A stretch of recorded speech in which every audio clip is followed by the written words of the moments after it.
McDonald's has entered a Minecraft movie universe, and Grimace, Birdie, and Hamburglar just spawned as new collectibles in the overworld.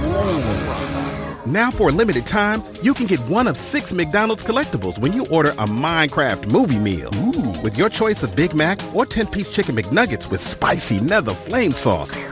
Available now in a biome near you. Oh, and at your local McDonald's. I participate in McDonald's for a limited time. A Minecraft movie only in theaters. Everyone deserves a chance in the driver's seat. For GM and Revolt, that means leading the way on the road to an all-electric future and envisioning a world with 0 crashes, 0 tailpipe emissions, and 0 congestion. GM's committed to making EVs accessible for everybody. That means you too. So what are you waiting for?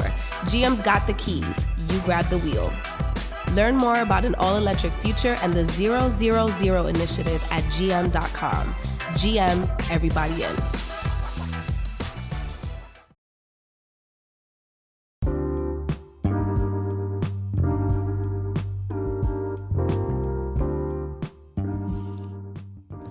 What's up, family? Your boy Dave with BWR here. Wanted to let y'all know about what we have going on April 21st. We're doing the Renaissance Mixer again. Yes, sir. We're bringing it back. Last year, we tried to do this and COVID shut us down, but we're bringing the party back. Having the Renaissance Mixer here in Dallas, we're partnering up with CK Creative Studio, a luxury Black-owned co-working space out here in the Design District, to bring together entrepreneurs and professionals from all across the DFW, get us together in one room so we can start making these business connections and much more. We're going to have live music, drinks, food, and much, much more. It's going to be a great time. Tickets are only $5 for the time being, $5. So y'all make sure to hurry up, sign up. We'll see y'all there.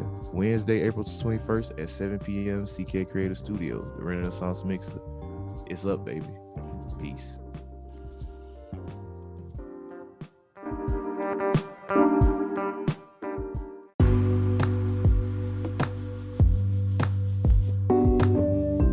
Have you been thinking about starting a podcast, but you don't know exactly where to get started? Maybe you don't know exactly what equipment you should buy or who you should go through with the hosting platforms. Well, good news. I created a course just for you. It'll be showing you how to make the fewest mistakes possible on your podcasting journey. It's called the Podcaster's Playbook, and it's a total masterclass taught by me, showing you all the techniques and tricks that we use behind the scenes of the Black Wealth Renaissance podcast. Swipe up now, click the link in the show notes so you can purchase the Podcaster's Playbook. What's up, y'all? It's your boy David with Black Wealth Renaissance, and I'm here today to tell you guys about Anchor. If you haven't heard of Anchor, it's the best place to make a podcast. Anchor is a free app that has creation tools that allow you to record and edit your podcast straight from your phone. Anchor also distributes your podcast across all major platforms, including Apple Podcasts, Spotify, and many others. You can also make money on your podcast with Anchor with no minimum listenership. Anchor is everything you need to make a podcast in one place. So if you're looking to get started on your own podcast, download the free Anchor app or go to anchor.fm.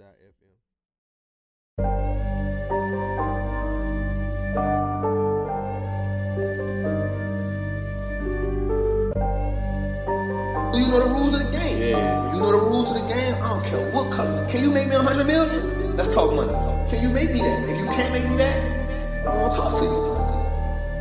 You shouldn't even be at this table. Hey, I got money on my mind. I'm just trying to get some dough. I ain't picking up my line unless it's money on the phone. Gotta get it on the daily. All I want is dubs. You know what I'm on.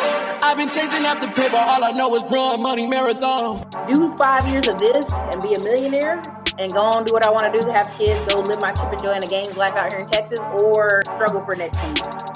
The choice is yours. What's up, guys? Welcome to the Black Wealth Renaissance Podcast. Our goal of this podcast is to normalize Black wealth and share helpful resources and tips we believe will be useful in attaining and maintaining generational wealth. Please feel free to rate and comment on our podcast. We would love to hear all feedback you have. Now, enjoy the show. What's up, everyone? Welcome to the Black Wealth Renaissance Podcast. This is another great episode. I'm one of your co-hosts, Jalen, and I'm just ready, rocking in this Saturday, feeling good, feeling great.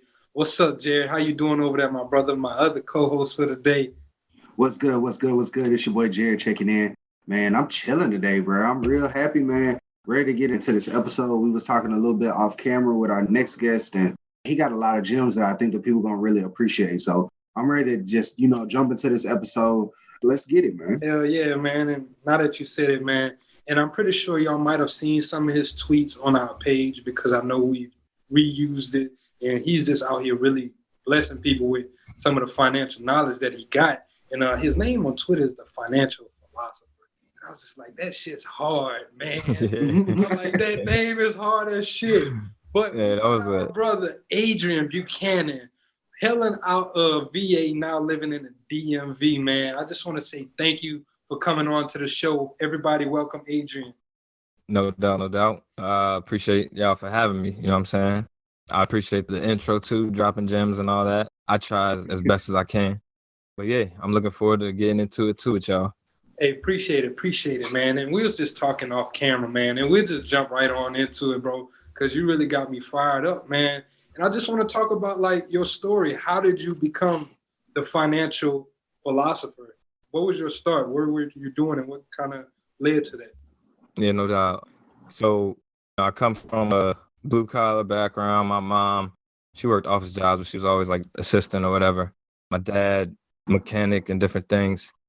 So I was first generation college student, and I went to Virginia Tech with intentions of architecture, and the program is so hard. Like at the time, that program was like number 1 in the nation. So it was real hard to get into, and it was like a 5 or 6 year program. So when I was thinking about it, I was like, nah, I don't know if I really want to do that. So there was a Black professor, Dr. Wood. She ended up changing my life for real. Her mission was to get more Black CPAs. So she basically recruited me. She kind of knew I didn't really have a major at the time. So she was like, you should do accounting. So boom, long story short, accounting degree. And then I moved out to DC area and I was working for a government contractor and that was 6-7 years, I think. So I learned a lot. It was a really small company, only 15 employees-ish. So, I had my hands in everything. Like I told y'all, everything comes through the money. No matter what the operation is, no matter what's going on in the company, the accountants see it. So it was really good experience. And it was double good because it was such a small company. They relied on me for important things. It wasn't just like, oh, we need, this little random spreadsheet done and we need a data entry somebody to do it. It was serious stuff. It was me doing budgets for millions of dollars and handling multi-million dollars and making $1 million decisions for real. But the pay wasn't matching. I kept telling them, like, my girl was real good about it because she basically on her career coaching stuff was like, yo, you got to be your own advocate. You got to go hard. You got to tell them you want this. Boom, boom, boom. So I would tell them, I was having arguments one day. I closed the door with my manager and just snapped. Like, yo, I know what y'all are paying people. I see their paychecks. You know what I'm saying? And I know also what they do. And I know what I do. And it ain't matching up. And I was going in, right? But they wouldn't bring the bread to the table. So I started, I think I was like 28, 29. I saw an ad late night. I was already having these thoughts of like, yo, I got to get out of here. I got to start my own thing. Something got to give. And then randomly at like 2:30 in the morning, I'm watching TV and this ad for, actually, fast forward to that. Let me rewind a little bit. I got into Bitcoin and investing before that, right? So I started to buy stocks before I got into Bitcoin, but not really like I knew what I was doing. I kept trying different money avenues like gambling and different things and nothing was working. You know how that go. So I was like, all right, let me try this investing thing. Robinhood was popping at the time. So I downloaded it, got some Microsoft. I spent like $1,000 or $2,000 for my first purchase. And then the funny story about the whole Bitcoin thing is I knew enough about Bitcoin to know where to get it and how to buy it and all of that because of a friend.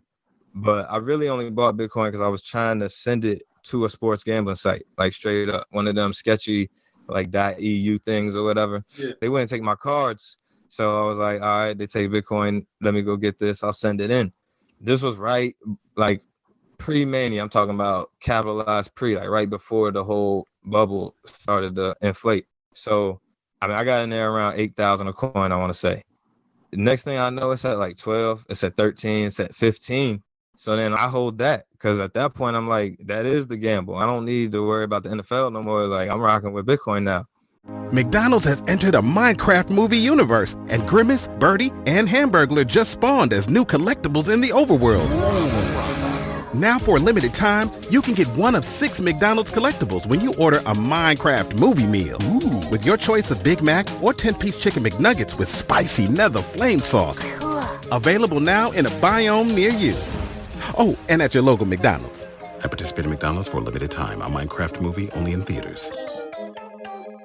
So then I got real aggressive. I was a rookie investor. I didn't know what I was doing. I was buying at 15,000. I was buying at 16, 17, and obviously not buying whole coins. Like I wasn't throwing 17,000 at a time, but I was buying significant amounts as that joint was going up. And yeah, I got burned. I got burned bad. But through that, I kind of learned the investor mindset, and it just changed my whole outlook on finances and net worth and all that. I started to see the power of assets just in that quick, 2, 3, 4 months or whatever that I had it, and it bloomed. I was like, damn, so this is the game. This is how, and basically my mindset was like, all right, this is how the white people been getting rich this whole time.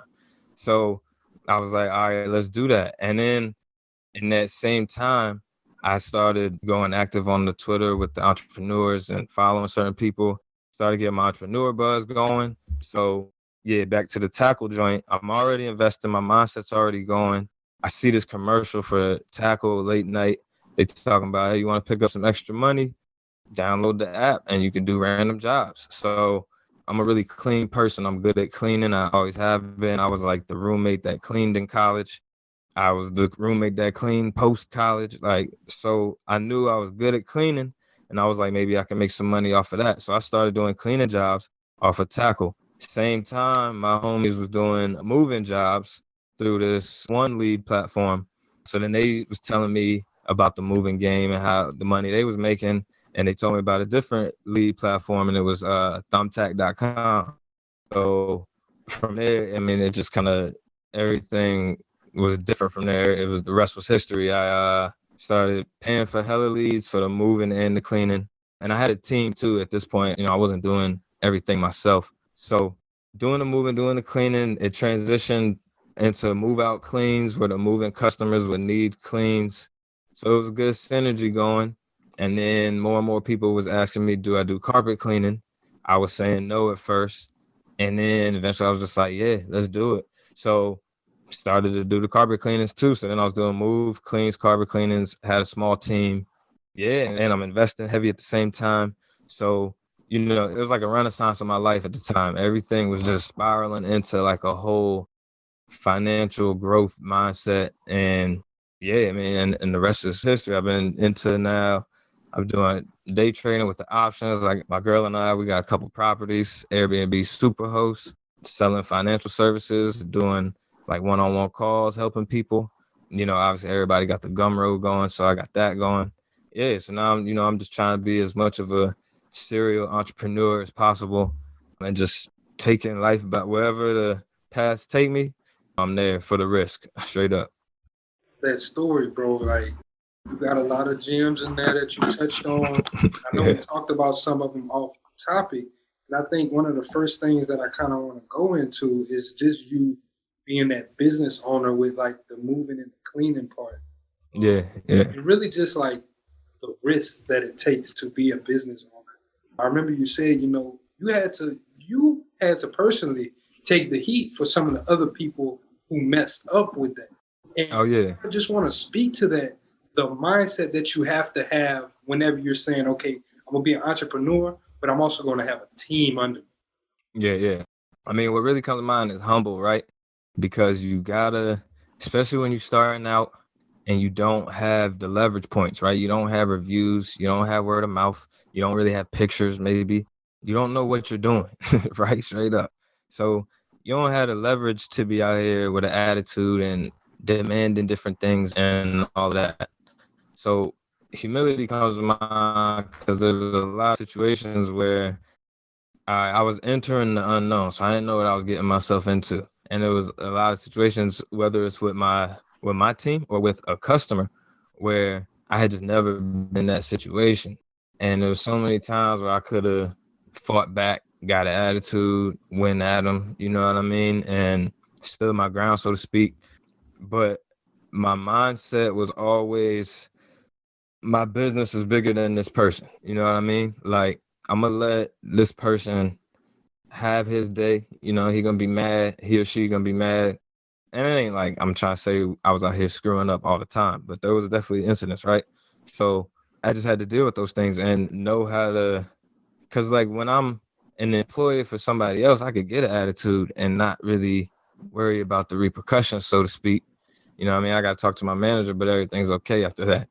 But when it's my business, they leave a 0 1-star review, I might not get those jobs next week that were going to come. So I was always just thinking the bigger picture, not trying to get bogged down by the day-to-day. And even with what I was doing, because I was doing moves and cleans, right? Like, it's not pretty. And that's coming from an office job. So that's coming from corporate world to now straight labor. You know what I mean? So my mindset really was just locked in bigger picture all the time. Even when I was doing this job that I maybe didn't want to do that day, and I was like, man, 2 months ago, I was sitting in the office, like, what am I doing right now? I just kept thinking, like, all right, but I own this. You know what I mean? This is mine. One day, it's all going to be worth it. One day, it's all going to be worth it. I just kept telling myself that. And yeah, I mean, and I think that's the mindset you got to have when you're starting out, because it's just, you got to be willing to accept the ugly straight up. And that's not like saying that I was losing money and that I was out here stressing and everything. It was just every day was something new. Straight up, every day was something new. I went from a life where Monday through Friday was the same thing every week. I knew what to expect. I knew what was going on. And then Saturday and Sunday, same routine. I would, watch football. I would chill with the homies. I would be with my girl. So I went from that structure to just every day was something new. And I loved it at the same time. As while it was a bit of a struggle, I still loved it. And that also let me know, keep going. That let me know I was on the right path, because I felt like I was in a lot of situations where other people would have just quit and been like, all right, man, I got this accounting degree. Let me stop playing with y'all. But my mindset was just always bigger picture. Like, it's all good. Like, I kept telling myself, one day I'm going to have this huge moving company. And like, if I wanted to right now, I still probably could go down that path. But like I was telling y'all, I'm to the point now where I can more pick and choose what I want to do. So I don't need to be breaking my back, because we got Airbnb that's covering the mortgage and different things like that. So my back ain't up against the wall like it used to be. But, your back has to be up against the wall when you start. That's just a part of it. Hey, man. I love it. You just touched on some part. And I like how you said, my business is bigger than this small issue or whatever is going on with this certain customer. And right. I know that's something that a lot of entrepreneurs, whenever they're first starting off, they do have that arrogance sometimes towards them, like, oh, I don't need your business. I don't need you. You could go on or whatever. While it is important to pick and choose who your customers and clients are, but once you've committed and that person has made that transaction with you, you need to understand that, hey, my duty now is to make sure that this person is happy with my service and my business, because now this is my livelihood. And I'm glad that you touched on that, because that's an important part that a lot of people overlook. A lot of people just want to say, I'm self-made. I don't need this. This is my business. Right. And I like that you touched on the ego, because, I definitely had an ego. I was just like, I just quit my job and I got my own business. You know what I'm saying? I'm walking around like this. So, yeah, when I wasn't on the job, when I wasn't dealing with annoying people, I definitely was walking around like that, ego to the ceiling. But, you got to pick and choose. And that's not even with entrepreneurship. That's with everything. You got to know when to turn the ego on, when to turn it off. You got to know when to ask a question and say, yeah, I just don't really know what you're talking about, or when to be the loudest in the room sometimes. So, yeah, that concept is definitely key. And, yeah, I'm going to let you keep going. No, one thing I did want to touch on that I really appreciated from your story was the fact that you started in an industry that it was just kind of like the big transition, number one. And then number two, the fact that you didn't want to stay there. And so you knew and you moved. So like the first thing being like, with you leaving an accounting office, like you said, I was sitting in the office. I'm in the AC, I'm chilling. Right. Like I've moved people before, you know what I'm saying? Like my pops was an 18-wheel driver, and that was what we primarily had to do, was move people and then load them up in the truck. Bro, you are up flights and stairs. It is hot. You are breaking your back, like you said, you know what I'm saying? So you went from this really kind of chilling situation. I got my set income to like, all right, cool. I'm finna transition to something harder. I'm gonna push through it. You know what I'm saying? It's not always easy. I'm gonna push through it, but then at the end of it, you were like, okay, cool. Now that it's giving me the bread to be able to have more options, I can transition out of this. And I think that's really crucial for a lot of people to understand, because so many people be thinking like, oh, if I start this business, I'm stuck in that. That's the only thing I can do. Or they act like this first business is the end all be all. It's like, bro, right. It's not. Like you can move, like you can transition. I mean, and that's important with a lot. So I'll be doing a lot of random research, and there was I read somewhere where it was like Karl Marx basically said like you shouldn't be your occupation, right? Like just because you are a mechanic don't mean that's what you got to do all the time. That don't mean that is what your life is, blah, blah, blah, right? So even my move from the accounting to the blue collar world was just like, yeah, I'm still an accountant, but that don't mean I have to go sit in an office and buy my degree. I can go do something else and then still be an accountant for myself, for other people. Like the accounting ain't going anywhere. And it, bottom line, it shaped my mindset since I was 20 years old. So like, no matter what I do now, I still got the accounting going. But yeah, I mean, I try to do a lot of different things, like straight up. And then, you know, everybody be like, you know, pick one and master it. And I'm not trying to say like that's wrong or nothing, you know what I mean? But I'm trying to see as much as I can do and then find a point where I'm like, all right, I like doing this more. Let me rock with that. Or this gets me more money. Let me rock with that. But yeah, definitely not to a point of like super freedom or anything like that at all. But I'm definitely to a higher point of freedom than I was, 3 years ago when I started. So that part feels good, but it's still a lot more work to be done. And I do want to ask you about, so the transition, like with going into the next thing that you actually wanted to do, because like we talked off air and you said that was actually what you wanted to do. What led you into getting into real estate, and like, what was your first deal like? So honestly, it's my girl, right? Her family kind of comes from a property manager background. Her granddad was really big in the community. So she was all about real estate and properties and all of this. I was more of a saver and then transitioned to a stock guy in crypto, obviously. But she always had the real estate going. So honestly, she found this duplex, right? Because she basically, and this is what I tell people when they ask me, like, when they want to get into real estate and stuff, I tell them like, yo, you got to be on Zillow like you be on Twitter, or you got to be on Redfin like you be on Facebook. You know what I mean? Because that's what she does. So I ain't trying to take none of her credit right now. That's what she does. She be on it tough. So she actually found the duplex that we got.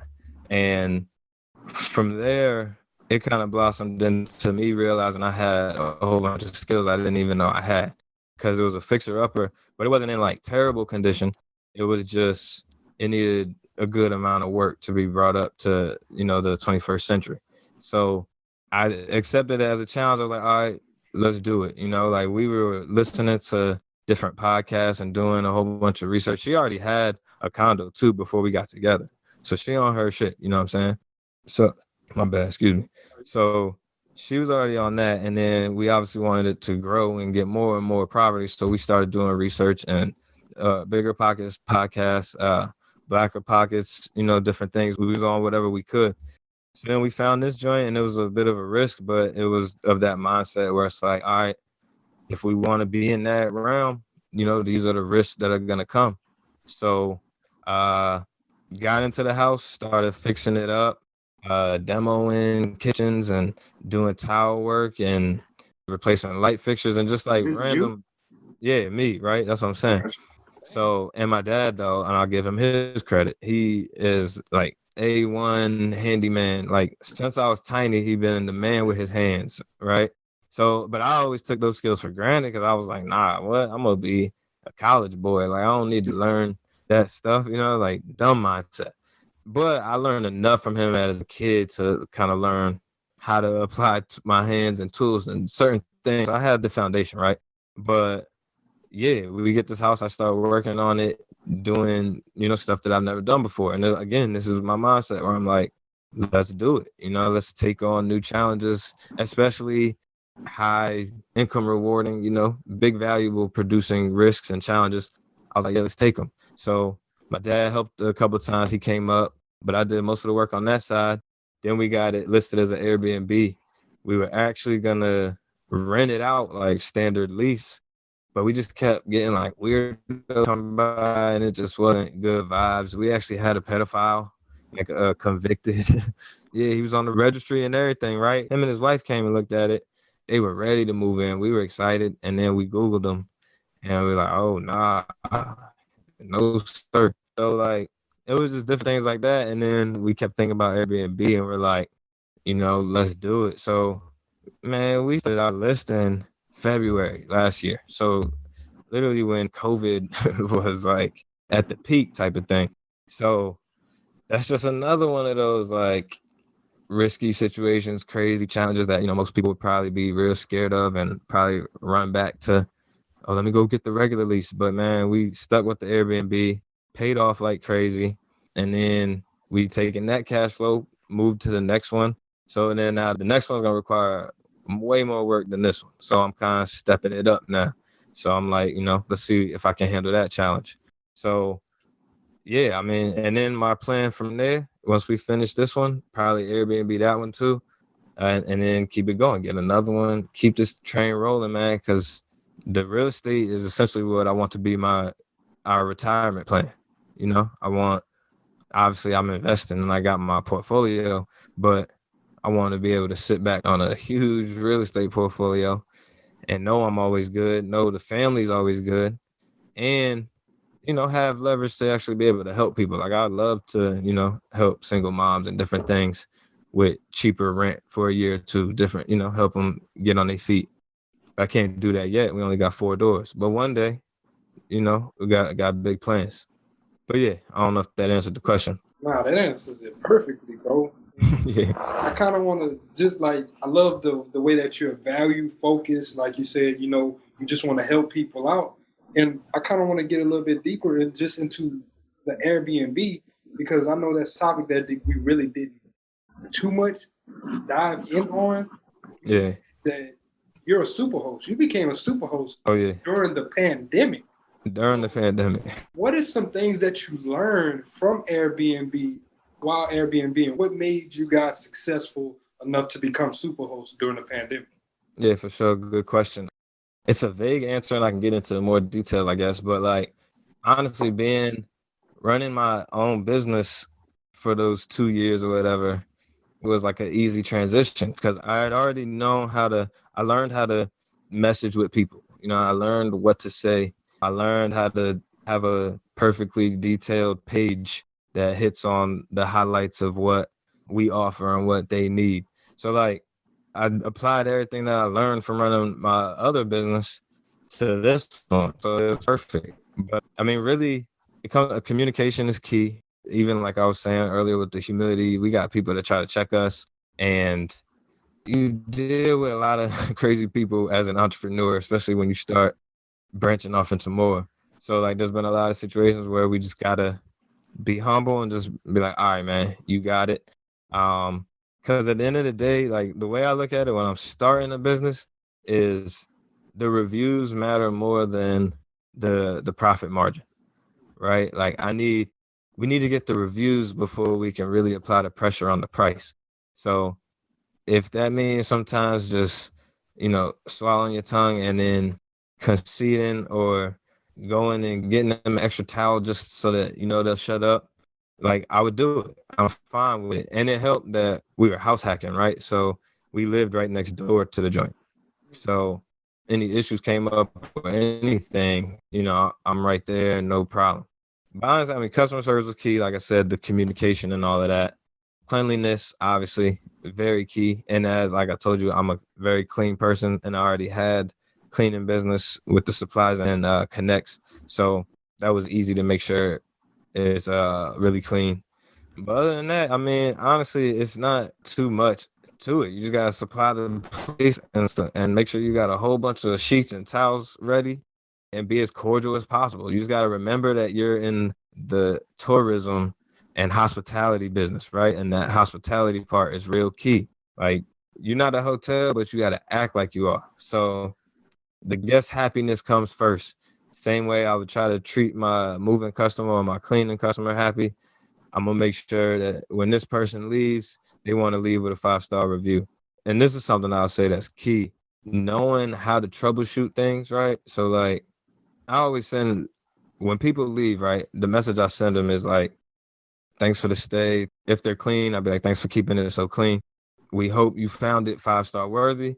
If you didn't, we would appreciate private feedback, right? So that way, it lets them know, like, all right, don't go be an asshole, right? Like, look, we people here, we understand if there was an issue, just let us know. You don't got to go blast us.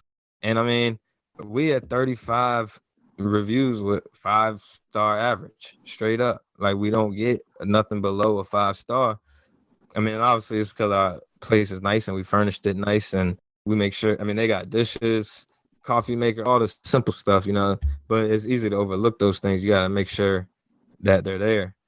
The place is nice, place is clean, and we present ourselves as very nice and hospitable people, and it works out.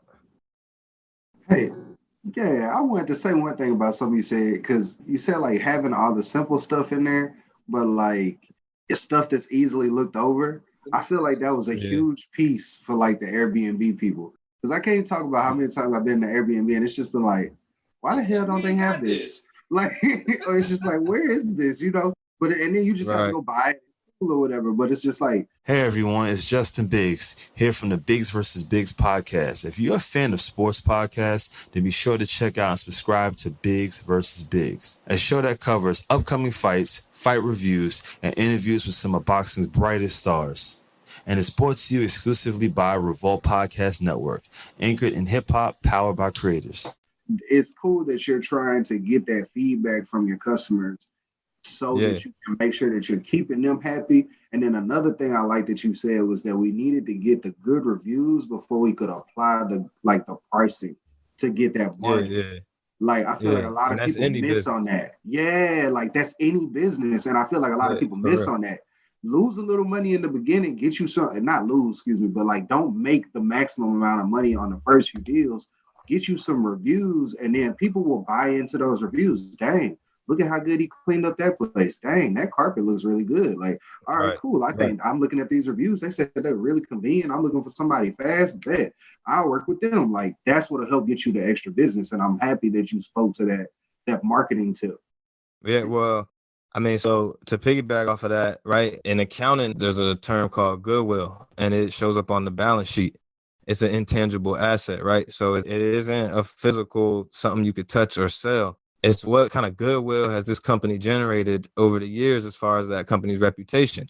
So that should be your focus when you first start out, is build the goodwill. Like, obviously you need cash, you got to keep the lights on, but build that goodwill. You know what I'm saying? Get that. And when you start now, you can't really price it on your balance sheet. I'm not saying it in that terms, but imagine you got an account called Goodwill on your balance sheet and you want it to be as high as possible. That's how you should approach everything until you get those reviews, and then you can kind of relax. And I'm not saying you can then go be an asshole or whatever, but like then you can start picking your battles a little smarter or a little more lenient, I guess, versus feeling scared of every potential bad review.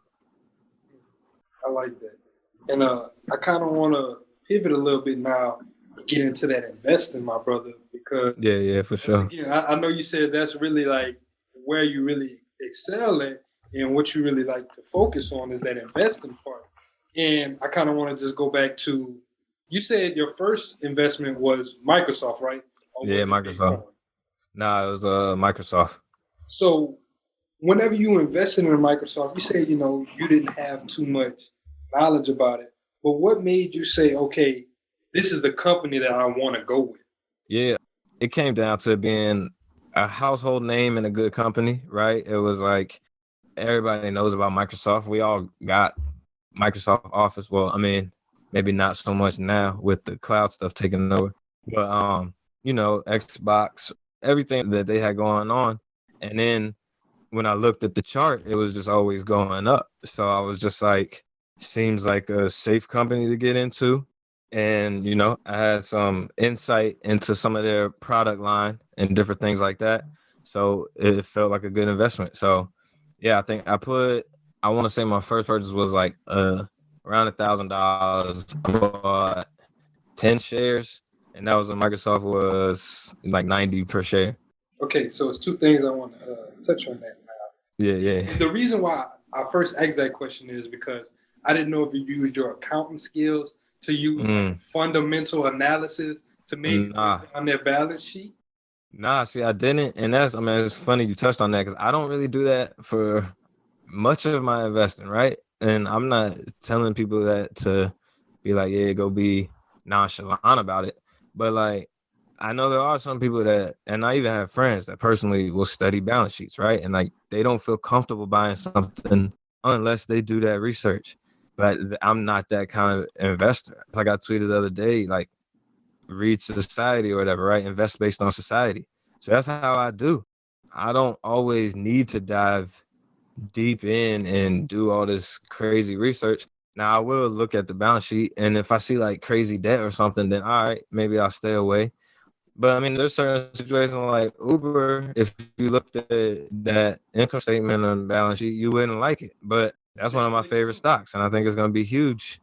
Yeah, exactly. So it's just like, I'm not to that point. I think there might be one day where, I'm a multimillionaire and it will pay off for me to do crazy due diligence on something where I can put all my money on it and then buku dollars, right? But like right now, I'm also just play society and play household names. Like people will DM me like some obscure company that I've never heard of, and I'll just message them like, never heard of them. I don't really know what to tell you about them. Like I can do the same research on them that you can, straight up. Now, obviously, I'm an accountant. I'll be able to read things a little different. But yeah, I mean, I'm not trying to tell people, be stupid about it. But I'm more so like I said, Microsoft was more of a household name. I knew it. I knew people that used it. The brand's top notch. Bill Gates, like I tell people you buy a stock for one reason, you want it to go up. There's 1,000 reasons why it could go up. You just need one of them to be right. And if it's branding, like maybe you think a company has the best branding, right? And everybody keeps talking about this company. Like something that clicked for me with Uber was when I left the airport and they changed the whole like departure lane for Uber and Lyft. And then I was just like, boom, all right, like clearly they're here to stay. Like clearly this disruption is real. And then from then on, I've been investing in Uber, and that was at like $20 per share. And here we are at 50. So, you know what I mean? I'm not knocking any, utility to doing super deep research, but I've found a strategy that works for me and I stick with it. I think that's cool though. Yeah, I like how you do it, like just kind of common sense based. Like, okay, cool. I came out of the airport and I'm starting to notice that like they completely changed this up. Like it's no longer taxis out here, and they changed up the lanes to include Ubers and Lyfts. Like they get more priority than other people. All right, cool. Maybe that's something that I should invest in because it looks like they're on. You know what I'm saying? Starting to be integrated into society. Like I really like that being a crucial point of how you're looking at it for the investing. Like how are they getting integrated? Right. Yeah. Another part I wanted to hit on with your investment, you kind of talked about it whenever you put that $1,000 in, it came out to 10 shares. I remember you had tweeted something maybe like 2 months ago, but it stuck with me, bro. You was like, I don't buy unless I can buy 5, 10, or like 100 shares, 50 or 100 shares. He was like, I'm not doing that 1 or 2 shares no more. And I was like, bro, that's so smart though, because now you know for sure, hey, I'm getting this set amount, and I'm gonna at least save up so I can purchase this amount or whatever. Right. And I was just like, man, that's really a smart way to look at that. And I mean, that's what I tell people. A homie literally, 2-3 weeks ago showed me his portfolio. And I'm scrolling down for like 10 seconds because he just got 1 and 2 shares of 50 companies. A whole bunch of them. Yeah. And the problem with that is you don't let your winners win, right? Because like 10 of those 50 probably been pumping, but he only got 2 shares of them. So like it ain't really doing them nothing. Now, I mean, he's up over time. Like he's definitely making money, but you don't want to over diversify to the point where you're just buying little 1s and 2s, and to the point where you're just buying everything off of any tip, right? I was doing that when I first started. If I seen a tip that looked promising, I would buy it. And then 3 months later, I'm looking at a ticker like, I don't even know what this company is. Like, how did it get here? And this was early on I'm talking about. So that was a moment where it clicked for me like, all right, I can't do that, obviously. Like, I at least got to know who the hell I'm investing in. So that was a big moment where I was like, all right, I think that moment told me I need to have a strategy. Right, like before that, I didn't know I needed to have a strategy. I thought I could just go load up on, just buy everything, whatever, it doesn't matter. But that moment started to let me know, like, all right, a strategy would probably be better than looking at a portfolio, even wondering what this company is. But yeah, definitely buy it in the 5s, 10s, 15s. What you can afford, buy it as much as you can in those increments, man. And I tell people too, if you can only afford one, then all right, buy that one, but you're buying it with full intentions of getting another one next time, so that you'll get to that 5 mark. And then, all right, you got that. Now maybe you can go get another one, or now maybe it goes to get that to 10. You know what I'm saying? Like, you want to be strategy driven, though. You don't want to just you can just throw money at it and it might work. I mean, it might, but I've found the strategies work to be a lot better. Even if the strategy is, like I was telling y'all earlier, focus on household names and products you're using. If that's your strategy and it's working, then stick with it. You know what I mean? That's powerful, bro. And the last thing on this investing topic really is like you said, that investing in society, and that's going to take us to our segue into Bitcoin. But just investing into society is so integral, and I kind of want to talk about that right now with the changing of the presidencies. Right now, people should be reallocating their portfolios and understanding what's going on and what's about to happen in society. I think it may have been you tweeted this yesterday. I don't know if it was you or Bees, but one of y'all was like, the clean energy and such has been helping me out. Oh, yeah. Yeah, that was me, yeah. And I was like, that's another smart tip is, that's how you play the game, though, because we know one of Joe Biden's biggest points is the Green New Deal. So guess what's about to start getting a lot of money allocation and a lot of these tax breaks? Clean energy. Exactly. It's a society thing, man. And it was like an easy play. Every time he talked about green energy. I mean, the second I saw that he was going to win, I said, all right, we going with clean energy. And it was, man, the iClean ETF, bro, is up 40-50% in the past month or so since I got in. So it was other people had that same philosophy, but that is what being a good investor is beating them to the punch. You know what I mean? Getting in there before everybody else does. So, and I'm riding it for his whole presidency. I mean, I'm riding it for this next decade. I honestly think the clean energy stuff will be huge growth in this next decade. Plus, I mean, moving forward, obviously, we need the clean energy type of deal. We need it. It's going to be huge. And I think a lot of people, they're just oh, no, these all titans and this, the old fossil fuels, they're thinking that, oh, the money's too big for it to grow. But what they're not realizing is that if we keep going the same way we're going, ain't nobody going to be fucking investing. We're going to be dead because our planet is going to be fucked up. The earth don't need us. The earth does not need us. The earth is better off without us, man. We out here killing the joint. So, yeah, I mean, we got to do something. And I mean, now that, I don't have hatred for Trump like a lot of people do, but he's a dumbass, right? I can say that. So now that the dumbass is out, hopefully we do start moving towards the clean energy we need. And I know that's ironic being a Bitcoin fan because it uses so much energy. I don't really have the best answer for that part. I just think that it's gonna, even for that, we need more clean energy, right? Like if our money is gonna be reliant on electricity, then we're gonna have to figure out a better way to produce electricity. And our money is gonna be relying upon electricity, whether it's Bitcoin or not, straight up. Cash apps and the Squares and the PayPals. Yeah, that's what I'm saying. We're moving to cashless. There ain't no coin shortage. They don't want to make them no more. They see where we're going. You know what I mean? So there's no point in making those coins when now the average currency spent is a $20 bill. So what do you need to make pennies for? So, and then, and we moving towards the whole cashless. As I tweeted this not too long ago. If you look at the bank stocks and was it just the bank? Yeah, but you can look at the bank stocks and the bank ETFs, right? Over the past couple of years, down, you know what I'm saying? Ugly charts. Look at Square, look at PayPal, look at Bitcoin, look at iPay, right? Look at all of them. They pumping. So that's telling you where we're going. And you can either ignore that or you can just get with it. And I'm with it, straight up. I'm with it too, my brother. And like this whole just like future of like society and everything, the reason why it's really been like ingrained in my brain is I just read this book on like Jeff Bezos. It's called Invent and Wander. But he's just talking about like a lot of the things that Amazon has done. The whole first part of the book is just like him and all of his letters to his shareholders. And it was crazy. But then the second part was like some of the future and some of the things with him and Blue Origin, his space company and shit like that.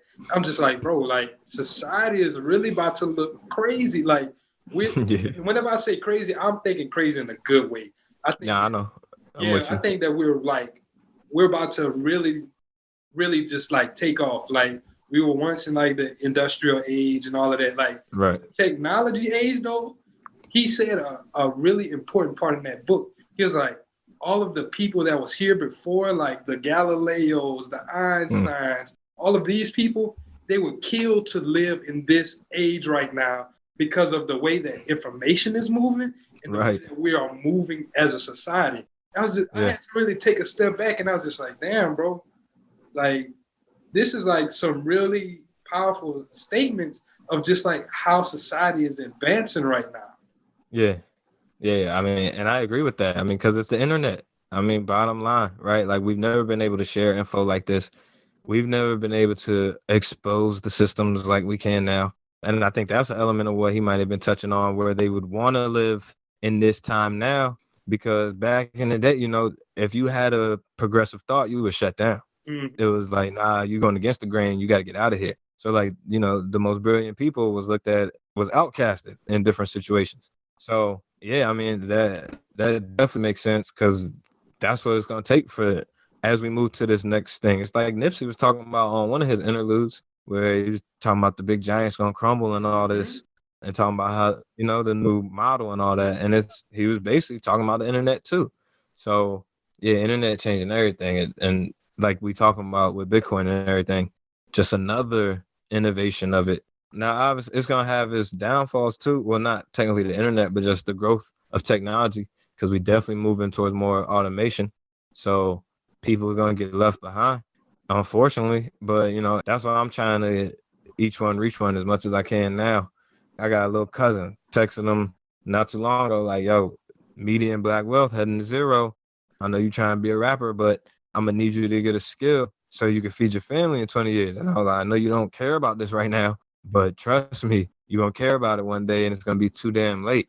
So, yeah. And that's why I'm really big on Bitcoin too, man, because it's going to create generational wealth for a lot of people. And if you look at the country, who doesn't have generational wealth? It's black folk. So that's what I'm saying. And it's like, this is the time to get it. But we falling behind in crypto now because it's all white people dominating it. And only the computer geeks understand it. So they're the only ones buying it. And you know what I mean? It's obviously expanding now and got a lot more mainstream now. But yeah, I mean, we falling behind on that. We have a golden opportunity to build serious wealth off of this. And yeah, it's a big risk. You know what I'm saying? It's going to take a community collective chance. But look at where we at now, man. 40,000, you know what I'm saying? Like, and this is, yeah. So it's like, what, Bitcoin Zay or whatever it's talk about. Even he got the book and everything. Like, yeah, the black wealth can benefit greatly from getting into Bitcoin. And it's not only just your net worth increasing. Like, my macroeconomic education came from Bitcoin. I took macroeconomics at Virginia Tech, but I learned way more about the real world macroeconomics from my involvement with Bitcoin and stocks and such, obviously. But Bitcoin definitely just changed my perspective on everything. It got me researching things that I was never researching. And I think we need to get in it. It's like digital real estate. The more we own now, the better off our family's going to be in the future. Like, that's bottom line. Because it's scarce. It's going away. Or it's not going away. It's not going to be made. There ain't going to be new Bitcoin made after a certain point. And at that point, whoever has it is in control. So, like, I got it. So my family going to be good. You know what I'm saying? My homies got it. Their family's going to be good. My sister got it. We all going to be good. But we all got to get it. Like, straight up. We got to get in there. And that's more of a, don't try to time the market. You got to judge society. Yeah, it's at 40,000. It's high. I get you. But still buy it right now. You know what I'm saying? Because society is telling us it's still going to go higher. And yeah, it could go lower, and we would probably get into the whole Bitcoin thing. So you got to be smart with it, obviously. But yeah, I mean, smart buys of Bitcoin, dollar cost averaging of Bitcoin is crucial, especially for those lacking generational wealth. You can't let the ones that have generational wealth get it compounded by the new generational wealth invention. You know what I'm saying? And ooh, man, you just touched on a lot of stuff. Hey, man, my brother out here preaching today, bro. And like, you got me excited about the whole Bitcoin thing with just like the pricing and everything, because I watched that video that you had dropped whenever they were talking about it on Market Watch, and there was one of the analysts, and he was like, "Oh yeah, I see a coin being worth $1 million." Like, yeah. But even like you're saying with the macros around Bitcoin, I was reading some articles too, because I'm not gonna lie, like my first purchase in Bitcoin was February of 2020. I got in right around like $9,000. I just put $50 in it, bro, because I didn't know. I got you. I purchased it on Robinhood. Once again, that showed my lack of knowledge of what was truly going on, because I didn't know that whenever I purchase it on Robinhood, I don't own my coin. But to be honest with you, I don't think it's Bitcoin at all. I don't think you're buying Bitcoin at all on Robinhood. But yeah, we'll get into that. But that showed like my lack of knowledge in it. But I was at least happy because I was at least able to participate in the games that happened. Right. So now Kelly just told me about a digital wallet engine. I don't know if you that's what I use. So he told me about engine, and I was like, yo, so my thinking is if it retraces a little bit and it drop, I'm selling what the hell I got, and then I'm about to like really just flip in and try to start owning my own Bitcoin. And right. That's the segue that I kind of want to get into, is that owning your Bitcoin and how you go about it. Because I know right now, once again, with society, you're talking about investing on society. Those are big players who are purchasing Bitcoin right now. There's JP Morgan who's purchasing Bitcoin. There's PayPal who's purchasing Bitcoin. There's Square who's purchasing Bitcoin. Grayscale been buying it up like crazy. Hell yeah.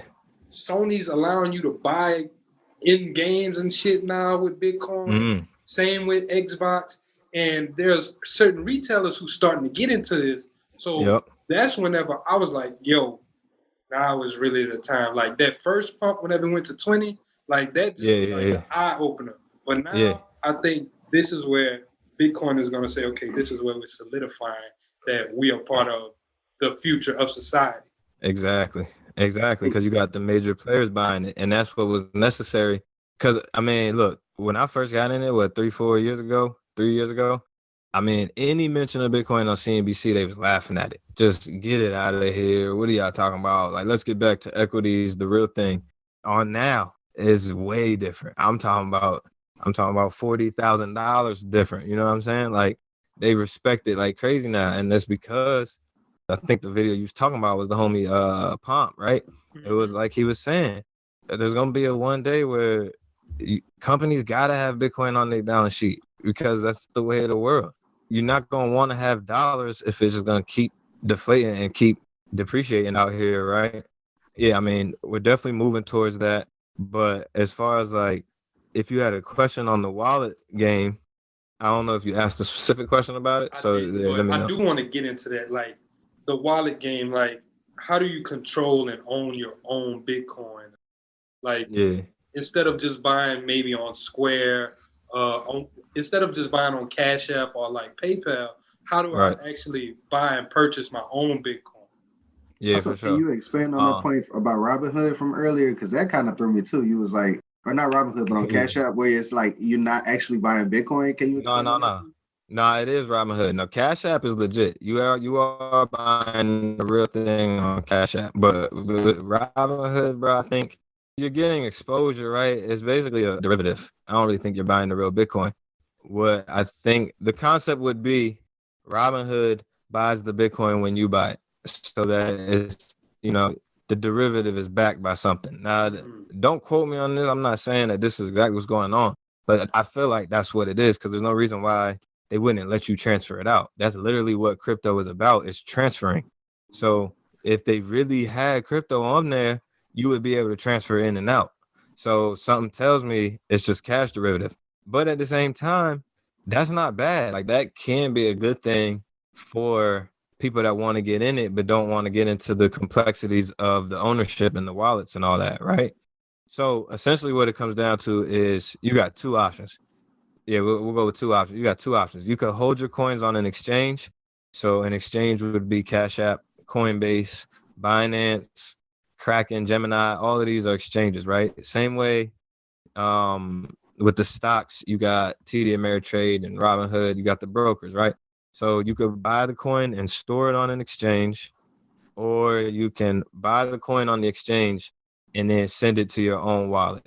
Now, the difference with that is with Bitcoin, with crypto, I mean, with 99% of crypto, but I'm going to just say Bitcoin because I don't even really care about the rest of them like that.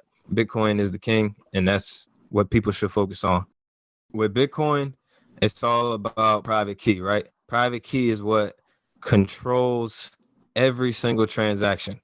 If you can't prove that you got the private key, when I say this stuff, I think people might interpret like you actually got to plug in a number or you got to do some coding. Like, it ain't that intuitive. The software stuff does it for us, right? But you got to have a private key for a transaction to go through. That's a key step for the blockchain to know that this transaction is valid. It checks that the coins that's trying to be sent is linked to that private key, right? So, and a private key, I mean, there's so much to talk about, right? But in crypto terms, crypto is cryptography. It's how do you exchange messages over insecure channels. So how can I send something to somebody and be sure that they're going to get it? And then how can they be sure that what they got was actually sent by me is actually the real thing? Nobody got in the way and stole it and then sent them a false message, blah, blah, blah. So how that is all achieved is through these keys, right? Like the same way you put a key to lock a box and then nobody can get in there. Cryptography functions off of keys. You lock a message with a key, and then only there's different types of cryptography, but essentially somebody else has to have that key to be able to unlock it. Just like a door, right? Mm-hmm. You lock your door when you leave because you know you're the only one with that key. So when you buy it on an exchange and store it on the exchange has the private key. And there's a phrase in crypto that if you don't own your private key, then you don't really own the coins. Just because like the private key is like your social security number of crypto. It's what lets everything happen, is what defines everything. So the exchange has your private keys, right? Now, what the risk of that is that they could get hacked, because if they don't store the private keys right, if they're not wiping their systems, and if they're not doing the proper security measures to make sure that your private key can't get hacked, isn't vulnerable, then somebody might be able to hack that exchange. So like, it's a key thing to know with Bitcoin. Bitcoin can't get hacked. The supporting stuff can get hacked, but the blockchain itself is not going to get hacked. Now, can't is a strong word. It technically can, but it's not going to, and we can get into that. But that's the issue with holding it on the exchange, is that the exchange can get hacked. And then if you got your coins on that exchange, that hacker can take your coins and that's it. You know what I'm saying? It ain't like there's no FDIC and no SEC and this and that to go to and say I need my money back. You know what you signed up for when you walk into the wild world of crypto. And if you store your coins on an exchange, that could happen. So the smart thing to do is buy it on the exchange and then send it to your own wallet. And there's a whole bunch of different types of wallets. Different ones offer different security features, a whole bunch of like technical stuff. But like the one you mentioned, Engine, is really good. So you buy it on Cash App or Coinbase or whatever. Those fees are pretty high, by the way. So like Kraken is an exchange that is available to the US and you can deposit US dollars into it. That's the thing. You always got to find the exchanges that allow you to deposit US dollar. Because you got certain crypto exchanges where you have to send in Bitcoin to even operate it. But essentially you send it to your own wallet and then now you own the private keys to that wallet. So you actually own those coins. Because when you start the wallet, the private key is a random number and it gets real technical. I don't know how much time and how much y'all want me to get into it, but the private key is a really long string of digits, right? And if you download the Engine app, right, you go in there, it's going to say create a new wallet, right? So you create a new wallet. It's going to give you a seed phrase, which is, I believe, 12. I'm pretty sure it's 12 words. And that's a seed phrase. And that seed phrase represents your private key because each word in that phrase is tied to a different string of digits and whatever, right? So that seed phrase is your private key. By you knowing that seed phrase. What's poppin', guys? It's JG here from Blowing Smoke. If you're a fan of fun, insightful, and breakthrough conversations, then be sure to check out and subscribe to the Blowing Smoke Podcast, a show that covers life experiences and firsthand testimonies from some of the biggest names in your favorite industries. And all that brought to you exclusively by the Revolt Podcast Network, anchored in hip-hop, powered by creators. You essentially own your private key because this is another key concept to understand that people struggle with. Like, let's say you transfer your coins into the Engine wallet, right? And then out of nowhere, Engine wallet stops being supported and it goes away. You might think like, oh shit, my coins just evaporated. I don't got my coins no more. But that's not how it works. The wallets just give you access to the blockchain. The blockchain always exists. The wallets just give you access. So think of it like a street, right? Like it's a busy street with cars going on. In order to have access to that street, you got to buy a house on that street, right? Whether you are in a house on that street or not, that street is still going. But if you want to have access to that street, you buy a house on that street. So that's basically what a wallet is it gives you access to that street. The wallet doesn't own your Bitcoin. The blockchain owns your Bitcoin, and that Bitcoin is attached to the private key that you own, if that makes sense. You breaking it down really simple, and I'm following you, my brother. All right. I definitely didn't understand any of this beforehand. All right, good. Yeah. So, I mean, it's key because but the thing is, so the risk though is that if you lose that seed phrase and then the Engine wallet does go away, all right, because how it works here, let me back up, I'll explain it. Let's say the Engine wallet does go away. You just download a different wallet. They got Electrum, Loaf wallet, straight up, there's a wallet called just Blockchain. You download one of these wallets and then you can restore a wallet. And then it'll ask you for the seed phrase. You plug in the phrase that you got from the Engine wallet, and then boom, your coins are in that wallet now. Because the Engine wallet never owned your coins. The Engine wallet just gave you a private key. And that private key is going to work no matter what wallet you're using. Because like I said, that street is in existence whether you got a house on it or not. So that's all it is, straight up. So question, is that the same thing for like offline wallets? Because I know there's offline wallets too. Yeah, you can plug up into like your So that's a cold wallet, right? So Engine wallet is, you basically got three type of wallets. You got the hot wallet, and that's just an exchange. That's like the most vulnerable wallet you got, because you could also like Coinbase, right? If I get your login info, then I can go in there and send your coins to me, right? So like that's why it's also a risk to hold your stuff on an exchange, because there's, a password type of situation that somebody could get easily. Yeah. So you got the hot wallet, and then you got a hot software wallet, which is what the Engine wallet is. Now, the vulnerability with that it's kind of similar where if somebody gets your phone, now they might be able to, screw you. They might be able to do it, steal your coins, send them to somewhere else. But I mean, as long as you safeguard, and there's a rule with crypto, and obviously I violate that rule every day, but people can't steal what they don't know you have. So if you don't tell anybody, like if you buy Bitcoin and send it to an engine wallet and you don't tell anybody, then nobody knows that it's there. You know what I'm saying? So they can't steal what they don't know is there. But like the engine wallet has a password, so somebody could unlock the password, send it. So you definitely got to protect yourself out there. But the risk is that there is no third party, right? Like with the hot wallets and the cold wallets. Oh shit, my fault. Let me rewind. So you got the hot wallet, and then you got the hot software wallet, and then you got the cold wallet. The cold wallet is like what you were talking about, like the ledger and the USB stick. And that, it does exactly what the engine wallet does. It gives you a private key. It just is never connected to the internet, right? Like you plug it into your computer, you enter, it propagates the private key based on it being plugged up, and then it shows you what you have. But it doesn't connect to the internet. That's why it's a cold wallet. So it's the safest wallet possible. The software hot wallet is like the intermediary between the two. And that's like what engine and all that is. But yeah, I mean, they function pretty similar. They give you a private key, and then you can take that private key to different wallets as long as you got that private key. But if you lose that private key, you might lose those funds. So that's the risk with it. Is you won't get hacked, but you got to manage it yourself. The other hand is you might get hacked by storing it on Cash App or whatever, but if you ever forget your password, you can send them an email like we do 10 times a day.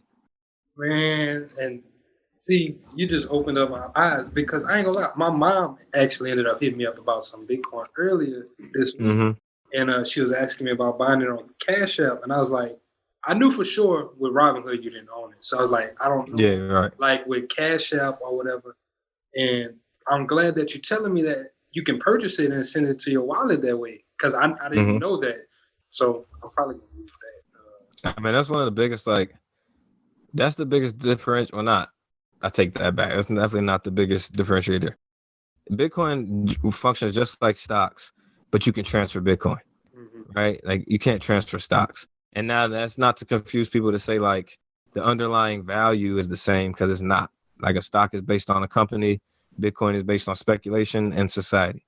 So I'm not trying to, make that false comparison. But the same way you buy a stock and then it moves up, that's exactly what Bitcoin does. But with Bitcoin, you can send it to whatever wallet you want. I can send it to you. You can send it to me. I can have 10 wallets and I can send a little bit from 1 to 9 to the other 9 wallets. It's all wallet based, and you can have as many as you want pretty much, because the blockchain uses such large numbers. And I'm talking about like numbers that we can't fathom as how large the numbers are. So the chances of a private coin being repeated is basically impossible. So yeah, I mean, you can have as many wallets as you want. And I usually suggest people to have multiple wallets. That way, if something does go wrong with one, it's not the end of the world. If you got all of your coins on one and for some reason it gets hacked somehow, you might be very sad about that. But if you had to split across, you can manage. But I mean, I personally haven't had any problems. Knock on wood. I hope nobody try to come get me now. But yeah, I mean, I safeguard my private keys, and I don't keep them at my crib either. You gotta be real smart about it, because especially the more money you have, I'm talking about like there's people that with a lot of money, they'll like weld their private key into like copper and put it in a safe. And in that way, because safes ain't always fireproof. Sometimes the shit that's inside of it will melt, even though they call them fireproof. But if you got the joint out of copper, your private key is safe. Now, obviously, you only need to take that route if you got millions and millions of dollars worth. And if you only got a couple hundred or 1,000, you don't need to be welding and trying to, iron or do copper and shit. But I didn't know it was that serious. Damn, this shit next level, bro. Well, it's because you gotta. It's the wild world of crypto, straight up. Like, you gotta protect yourself, because there aren't those third parties that's there to do it for you. So, I mean, and there are the third parties, obviously, like with the wallets and or like with the exchanges and stuff. But even then, like the bottom line with crypto is you know what you signed up for. So if you screw up, if you lose money, if you lose something, it's on you. And I mean, it's a good way to look at finances if you think about it. Like, why not? You know, I want to be in control of my money. So yeah, it's cool for me. Yeah, you definitely just educated us. And I'm not going to ask you to go too much deeper because that was a good little lesson. But man, yeah. I definitely appreciate you for shedding light on that, my dog. Yeah, for sure. I personally didn't know that that's how all of the things work. And I think the last thing just to touch on with this Bitcoin stuff is, once again, like you were saying earlier, that's really like going to be one of the key tickets to building that wealth. And it was created to democratize all the other wealthy from just being as super wealthy as they are, but also just like the central banks and all of that stuff, right? Actually having the control of that. Oh, that was the last question I had. So the last thing was how you were saying the blockchain couldn't be hacked. And I wanted to ask you, that was because, like you said, the numbers being so large, is that why the blockchain theoretically couldn't be hacked? Yeah, that's a key part of it. It's basically like, so with the blockchain, there's a 51% attack rule. Whereas if one person or one party gains 51% of the network, then they have control of the network. And they can now change transactions and they can do different things, right? But the caveat or the good thing about Bitcoin is with each new block, the network gets bigger. So every 10 minutes, a new block is added to the chain. So every 10 minutes, it gets a little harder to hack because that 51% you would need grows every 10 minutes. And like you were saying, those really large numbers, because it is so energy intensive and it has to, not even energy intensive, you scratch that out. Because the numbers are so large, the way that the mining works is it's basically like a lottery system to unlock the right number. But because the numbers are so large, it takes a whole lot of computing in order for that to happen. So in order to gain 51% of the network that grows every 10 minutes, you would essentially have to mine every block consecutively. And you personally or your team of hacks would have to be able to mine each block that keeps coming out so that you eventually own 51% of the network and you can then put your thumb on it. But like, it's not going to happen. Like straight up. Competition. And there's so many miners and you have a strong community that wants to see it do well. Like there is a strong grassroots effort that will not let that happen. Everything is open source and all that. So like, it just can't happen straight up. The biggest challenge, the biggest threat would be the quantum computing or whatever. Let me make sure I'm saying that right. Supercomputer. The supercomputers, quantum computing, straight up. Is the supercomputers because essentially what the mining hardware is doing is think of it like a puzzle, right? You know how a 1,000-piece puzzle, okay?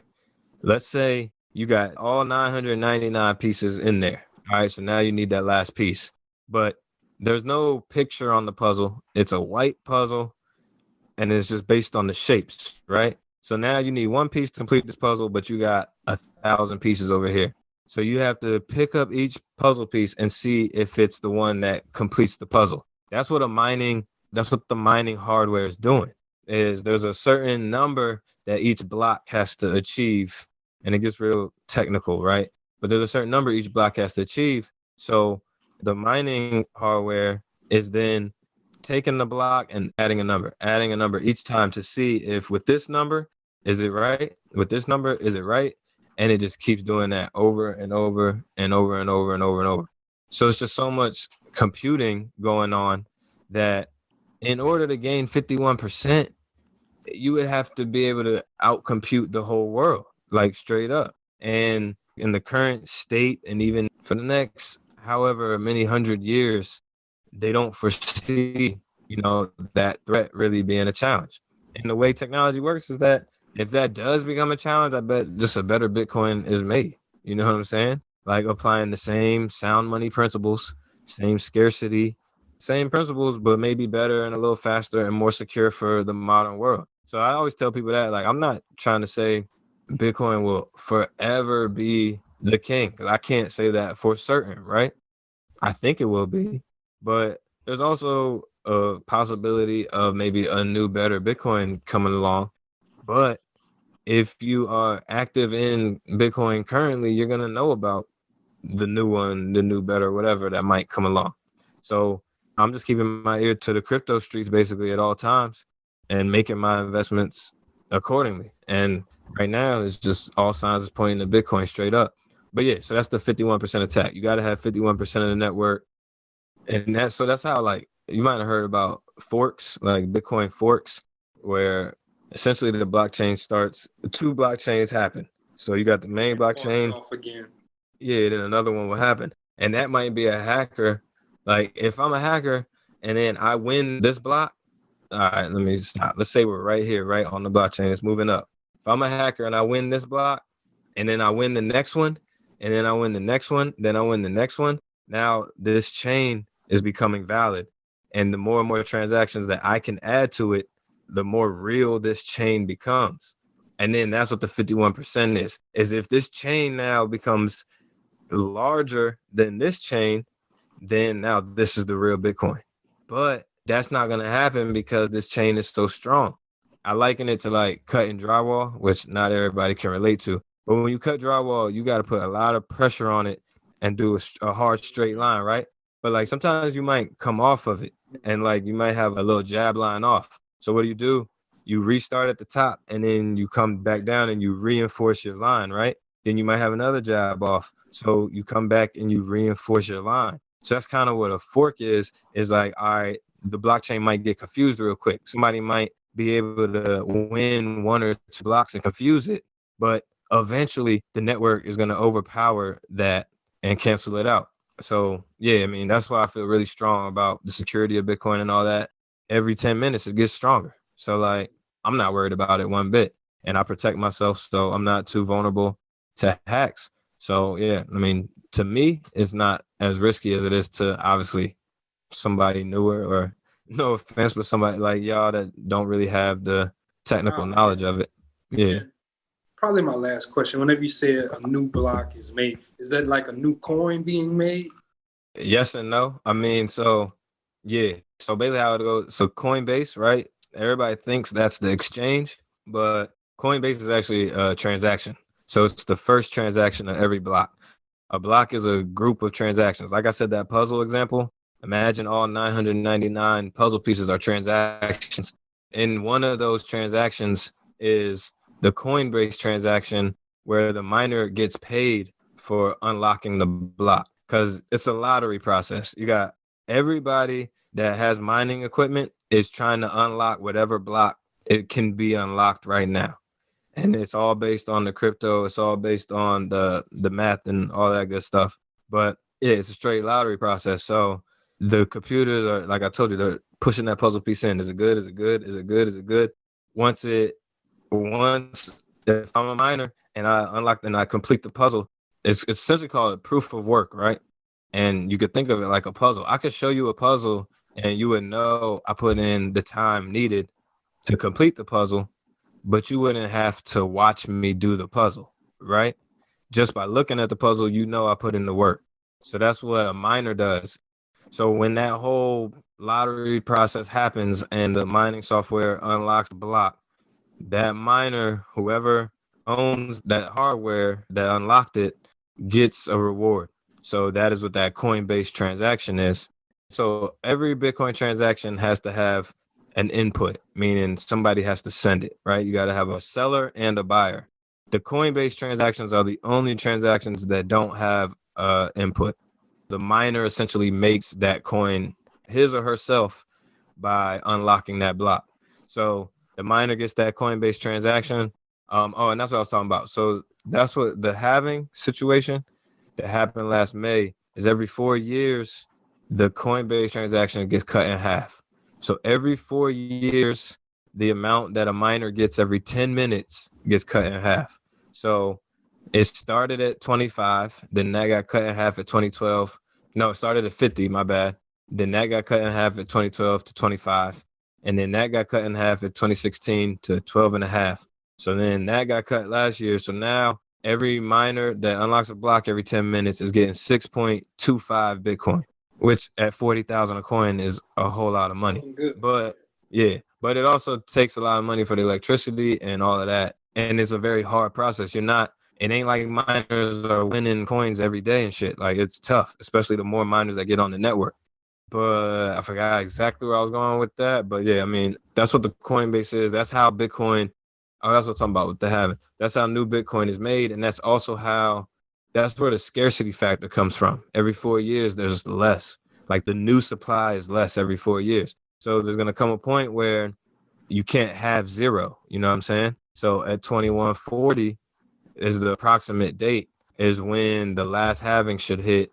And then miners won't get new coin for adding a block. They'll just get the fees. So every transaction, like if I want to send you Bitcoin, I can add a fee to it. And then that'll be more enticing for the miner to include that transaction in the block. So when miners aren't getting a Coinbase, they're basically going to be mostly fee driven is the concept. So eventually that's how they'll get their revenue. And that will be their incentivization, I don't know if that's a word. That'll be their incentive, my fault, to keep the network going, even though they're not getting that Coinbase transaction. Man, that's hard. And that's why Bitcoin is so key, man, because you got the Fed just printing money left and right, doing whatever they want. And then here comes a means of value transfer that is built on scarcity, built on a deflationary supply, and built on sound money principles, straight up. So, yeah, I'm pretty sure it's the future. Satoshi. Yeah, exactly. Whoever he, she, or they are. Yeah, man. Like, I'm a believer. I think it's a they too. I don't think it's just one person came up with all of that shit, man. Nah, it's a they. Because it's so much that they had to be experts on. You know what I'm saying? They had to be experts on cryptography. They had to be experts on computer science. Had to be experts on macroeconomics. Like, there was just so much they had to know. There can't be just one person. There's no way. Yeah. Like, if it is just one person, this nigga's from the future. The genius of our time, straight up. But that's why Bitcoin is so hard for people to grasp, because it unites the hardest concepts of some of the hardest subjects we have, right? Like computer science, cryptography, macroeconomics. Like, people don't understand these things. And then you're telling them to understand them all in one. Like, I understand why people don't get Bitcoin. And that's why, like, people think like I'd be like trying to argue and shit or whatever on Twitter. And it's like, nah, I don't care if you don't like Bitcoin, but at least know what you don't like. And I feel like that's my responsibility as somebody that understands the blockchain to the level that I do. When I see people saying just completely invalid stuff, I'm going to just clear that up. Hey, you could keep on owning zero Bitcoin for the rest of your life. That's fine with me. More for me. It's scarce out here. But at least know what you dislike. You know what I'm saying? At least understand what the hell you're talking about. Because there's so many false narratives that it's like it's easier for the naive people to run with the false narratives because they don't know enough to be able to see through it. You know what I'm saying? Because it's such a confusing concept. And if anybody just wanted to educate themselves on Bitcoin further, where would you direct them to go start doing some research or read? Yeah, I mean, so I actually got something coming to my website, which is about to be launched next week. Looking forward to that. But I'm going to post something on there that we'll go into a lot of detail on exactly what the blockchain is. Because that's kind of, to me, it's like, I'm not investing in Bitcoin. I'm investing in the blockchain. That's how I look at it. So the more you know about the blockchain and what the blockchain is and how it works, the more you are like, oh, yeah, this Bitcoin thing is where it's at. So I'm going to have a post that really gets into that. I can't guarantee when it'll drop because it's a lot of info that I want to make sure I cover. Because I want to have a pin. When people be like, what's the intrinsic value of Bitcoin? I just want to send them a link. I don't need to have a thread for you no more. Here's a link. Take 30 minutes. And if you understand that and then you don't, and you still got a problem with it, then holler at me. But outside of that, for real, like Twitter has been the key driver for me. I follow people that tweet confusing stuff. Right? Like, and I just try to understand what they're talking about, even if I don't. And then YouTube has been great. I don't really have like specific channels. I more so just was diving in on everything. I'm talking about when I first got into the Bitcoin thing, not when I bought it to do the gambling site, but when I decided to keep it and was like, oh shit, I'm rocking with this. Like I would spend every night just on YouTube, just looking up the technical stuff, and don't look up no price target videos and these videos of these gurus telling you this altcoin is this and that. Like fuck all that. Just look up pure like blockchain explained videos. You know what I'm saying? Like macroeconomics of Bitcoin, those kind of things. Don't look into the hype. You want to really understand the tech. So Twitter has been great. And I mean, I don't have specific accounts. I really just, I mean, it's more like just being in crypto Twitter. I see random tweets every day that I don't really know what it's talking about. I'm not a computer science person, but then I'll go Google it. And then boom, for that day, I became a little smarter. YouTube, all of that, Google. I mean, honestly, for me, it's just all been self-taught, man. Like, I wish I had somewhere that I would be like, yeah, this was the thing that helped me the most, but it wasn't. It was a lot of YouTube and a lot of Google. And a big thing I'll say is, like, you're not going to understand every article, every video, whatever. You're not going to understand 100% of it. Like, you're just not. You're probably not even going to understand 50% of it when you're starting out. But as long as you leave each post or whatever, as long as you leave each piece of content with one value add, you know what I'm saying? Then you'll get somewhere, because like that's exactly what I did. I just made sure I learned this from that. All right, I didn't understand everything that person was talking about, and if I wanted to try, it might take me 3 years. So all right, let me just understand this line. And then the next one, all right, I understand this line. And then over 2-3 years, all of that accumulated to what I'm talking about now, and why I can spit on the blockchain so freely and comfortably, because I know exactly what I'm talking about. And I've never like mined or nothing, so I ain't got that deep into it. But like all the wallet stuff I'm talking about is experience. I've been there, done that for years, different wallets, different things. So yeah, I mean, you know, it's a big potential, I think, straight up. Hey man, I appreciate it, my brother. And we'll pivot to the last section of the show, my dog. And this is the what's on your timeline, my brother. So just anything that you saw that may have made you laugh, something you felt was serious, just anything that you want to expound upon that was on your TL. Well, shit, I mean, it's a bunch going on right now, especially with them Capitol riots. That was crazy. Yeah, man. I mean, I would definitely love to talk about that. I think that joint was just, it was just perfect. It was like beautiful madness just watching that. Kind of like we all knew they was capable of this crazy shit, but it was still surreal watching it. You know what I'm saying? Like you said, we knew it was capable, but people was like, these motherfuckers ain't that crazy. Yeah, right.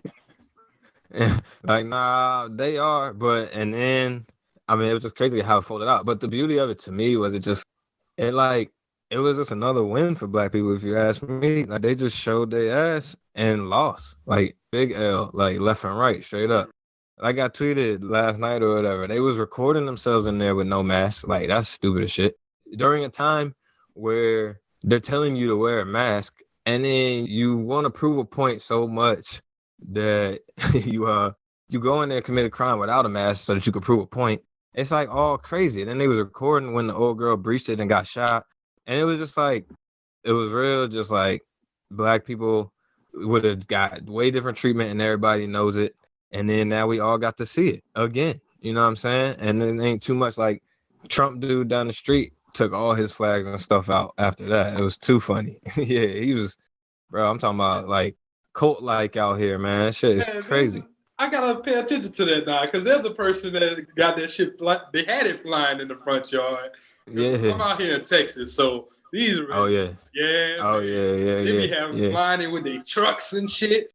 Hell yeah. I gotta pay attention now. I gotta see who took it down or something. Hey, my man took it down the next day. He was like, all right. He was embarrassed. And that was the perfect thing, because it was like, I'm saying, for the first time, they calling white people rioters and thugs. You know what I'm saying? Like, man, I don't know if that's ever happened.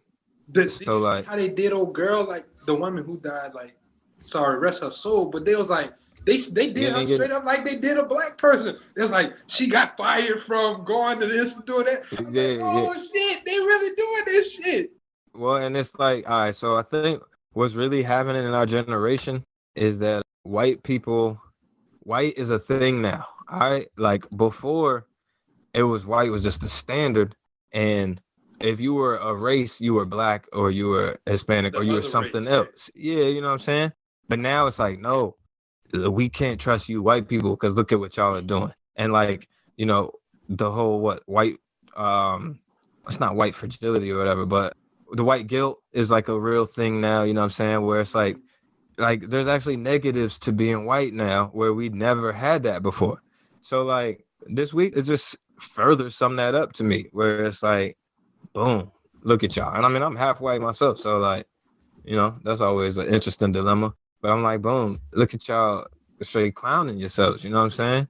So it was a thank you moment to me. And I mean, you don't got to air this part, but I could care less about an old girl that died. Like, she knew what she was doing, and she jumped into the window. Like, the video is very clear. She was, we not even lying, man. My girl, like, don't say that. But that's facts. Honestly, it is real. But like you saying, though, at the same time, when you got motherfuckers dying in their sleep while they chilling in the comforts of their own home, right? And ain't shit happening. Like, it's real, and that's life. Right. That's the life that we live right now. And I hate the fact that we so numb to this shit. But like you said, whenever I saw that shit, I was just like, oh, I didn't watch so many fucking black people die on my phone since high school. This shit's crazy. Right.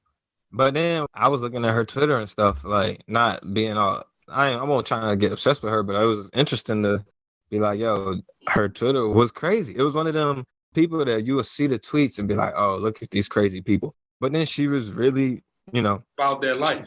Yeah, she acted it out. Like, so it's showing, I mean, it was crazy. Her tweets was wild. She was out of control. And I'm just glad they recorded everything. Like, that was the best part about it to me, is like, y'all are so dumb that y'all are recording your stupidity and like just proving to everybody. Yeah. But yeah, I mean, I think it's a big theme of like white actually being a thing now. And yeah, it seems like it's going to keep going. I mean, I'm not, you know, I ain't really all into the politics stuff, but Biden straight up called them white supremacists, called them rioters, called them thugs. I don't think I've ever heard a president or elect or whatever say those things about white people, you know what I'm saying? Nah. So, yeah, it was a poetic justice straight up. In just a moment of like clarity and transparency right now, like I don't have no hate to white people. No, nobody on Black Wealth Renaissance has any hate to white people, but it's just the fact that we've been living in this reality for so long, just to see it actually come to light now. I'm not saying it's relieving, but it's just like a sense of like, whenever George Floyd started, this shit is really real now. I remember whenever it was like, man, this time feels different.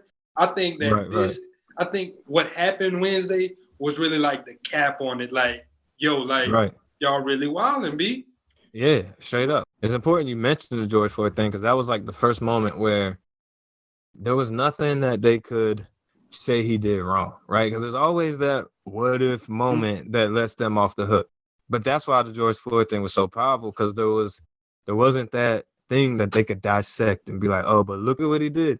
So you had that, and how everybody came together and how everybody really was like, all right, maybe enough is enough, right? Like even the white people was like, all right, maybe there's a point. And not even just white people in America. It was the part that clicked in my head whenever I saw white people in Germany and England, like really turning up. I was like, oh, this shit different. The NBA playoffs are here, and I'm getting my bets in on FanDuel. Talk to me, Chuck GPT. What do you know? All sorts of interesting stuff, even Charles Barkley's greatest fear. Hey, nobody needs to know that. New customers bet $5 to get $250 in bonus bets if you win. FanDuel, America's #1 sportsbook. 21 plus and present in Virginia. Must be first online real money wager. $5 deposit required. Bonus issued as non-withdrawable bonus bets that expires 7 days after receipt. Restrictions apply. See full terms at FanDuel.com/sportsbook. Gambling problem? Call 1-800-GAMBLER. Right, and it was because it was just like, it was straight, he was a pure victim, right? Like it was, and I'm not passing judgment on any of our other brothers that was in that situation, but I'm saying that they might have had something in the video that lets people say their little bullshit, but with George Floyd, it wasn't none of that. And then now, I feel like that happened again Wednesday. There's videos of y'all being stupid. There's videos of y'all vandalizing the Capitol building. There's videos of you trying to jump into a room where Congress reps are at. Like, you jump into a room and the cop is holding a gun in her face. Like, I don't know, like what the fuck she was thinking. You know what I mean? Like, she'll be all right. Her family gonna be all right. And then they got a cop killed. There was so much irony in the situation where it's like, y'all supposed to be the cop party and y'all killing the cop. And just everything was like, I'm not trying to say like I'm glad it happened, but hey, you know what I'm saying? It wasn't It's all a turning point. Yeah, it wasn't all like sad days. Like I seen all the tweets on Black Twitter where it was like, you know, white people and everything. Oh, this is such a sad day for America. And Black Twitter like, we don't care, and different shit like that. So like, yeah, that's basically what it is. Like, man, we knew that they was capable of this nonsense, and the way it played out was crazy, straight up. One thing I think like was really important from what both of y'all said, and especially for anybody who might be listening, that's like, well, dang, you know, they sound kind of merciless. You know what I'm saying? It's like everything that y'all were saying, like one thing I really wanted to pick out, you kept on saying this time was different. This time was different. Because of the fact that we've seen this same situation so many different times as far as Black people getting like killed in situations where they shouldn't have like even have been in danger, or the people that were supposed to be protecting them weren't. You know what I'm saying? So it's like with us seeing all these different situations over and over and over, and like you said, just seeing people dissected to make this person a bad person, or just like completely not even talking about it, like Tamir Rice, where it's like a little kid, you can't even not make him not the victim, so we'll just not talk about it at all. Like all these different situations to where it's like, okay, when it finally the shoe kind of flips to the other foot and it's like on some wild stuff, like, no, we're not gonna react. You know what I'm saying? So sad and so like, oh my God, you know, because of the fact of like, well, have you seen all these other innocent people that look like me that just got killed for no reason? Yeah, and they got killed for actual, you know, storming the Capitol. That's kind of a reason. Like, yeah, that's a felony. You know what I'm saying? Like, this shit crazy. It's not gonna make us be sad like that. Yeah, but it's also just proof. I mean, I don't know what's gonna make people wake up and realize like how people just keep playing on everybody's emotions. Cause like all the right wingers that would have been demeaning Black people for vandalizing and looting now are tweeting like vandalizing the Capitol building ain't nothing. And these are the people with, you know, 50,000 followers. So it's just proving that they don't have convictions. Like they would just say whatever the hell will rile up people. And I don't know when people are going to realize this and stop going with it like that. But I don't know. This was a culmination of a lot of things. And it was some wild shit to watch. Gotcha. Well, I think and something else I want to. No, I'm listening. No. What you said? Oh, I was going to say something else because we talking about the timeline. I seen fucking a video of Trippie Redd, dumbass, talking about how he paid $20,000 for some pants. And it don't make sense. But yeah, I mean, I seen that, and like I got strong views on hip hop and like what it means to our culture and what it does to our brains, good and bad. And man, the whole notion of, you know, stunting and the materialism, it drives me nuts in hip hop, man, just because it's like we the brokest demographic. Yeah, our music is about being rich and the shit don't add up. And it's just, it be setting us up for failure. It's not realistic. And, you know, like, I'm one of the people where if I'm in a room with a whole bunch of Black people, I'm not trying to talk about what white people are doing. I'd rather talk about what we can do. You know what I'm saying? So that's how I look at hip hop too, where it's like, yeah, I'm not saying hip hop is the reason for our state or our lesser state, however you want to call it.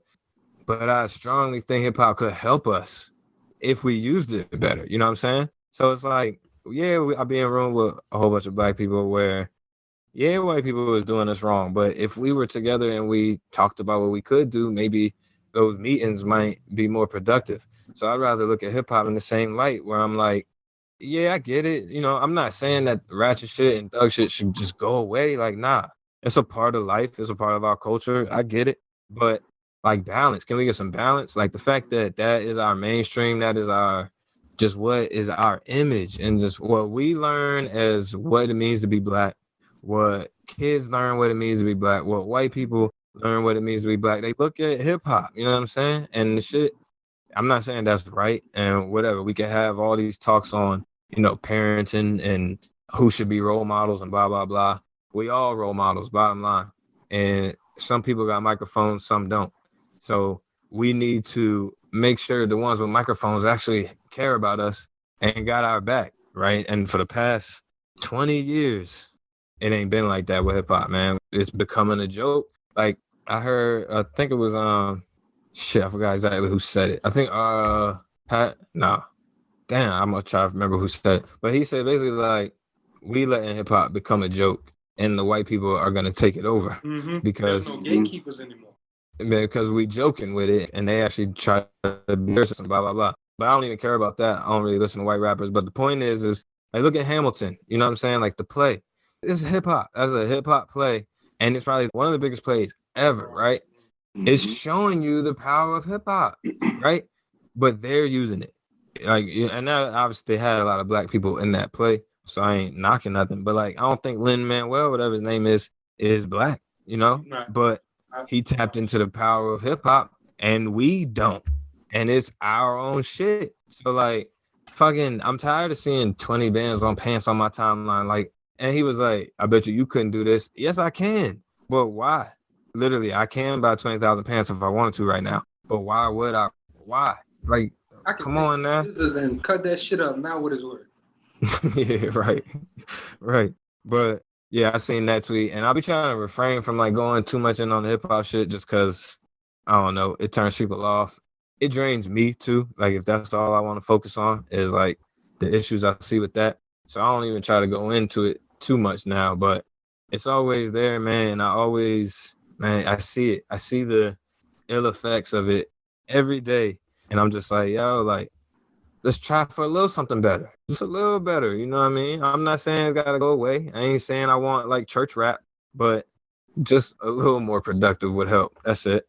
You know, I really 100% agree with that. Like, because I share a similar viewpoint in a way that, like, I've always told people that I feel like basically hip hop culture, or especially like the most popular rappers, have the ability to change kind of the mood of what people think about stuff.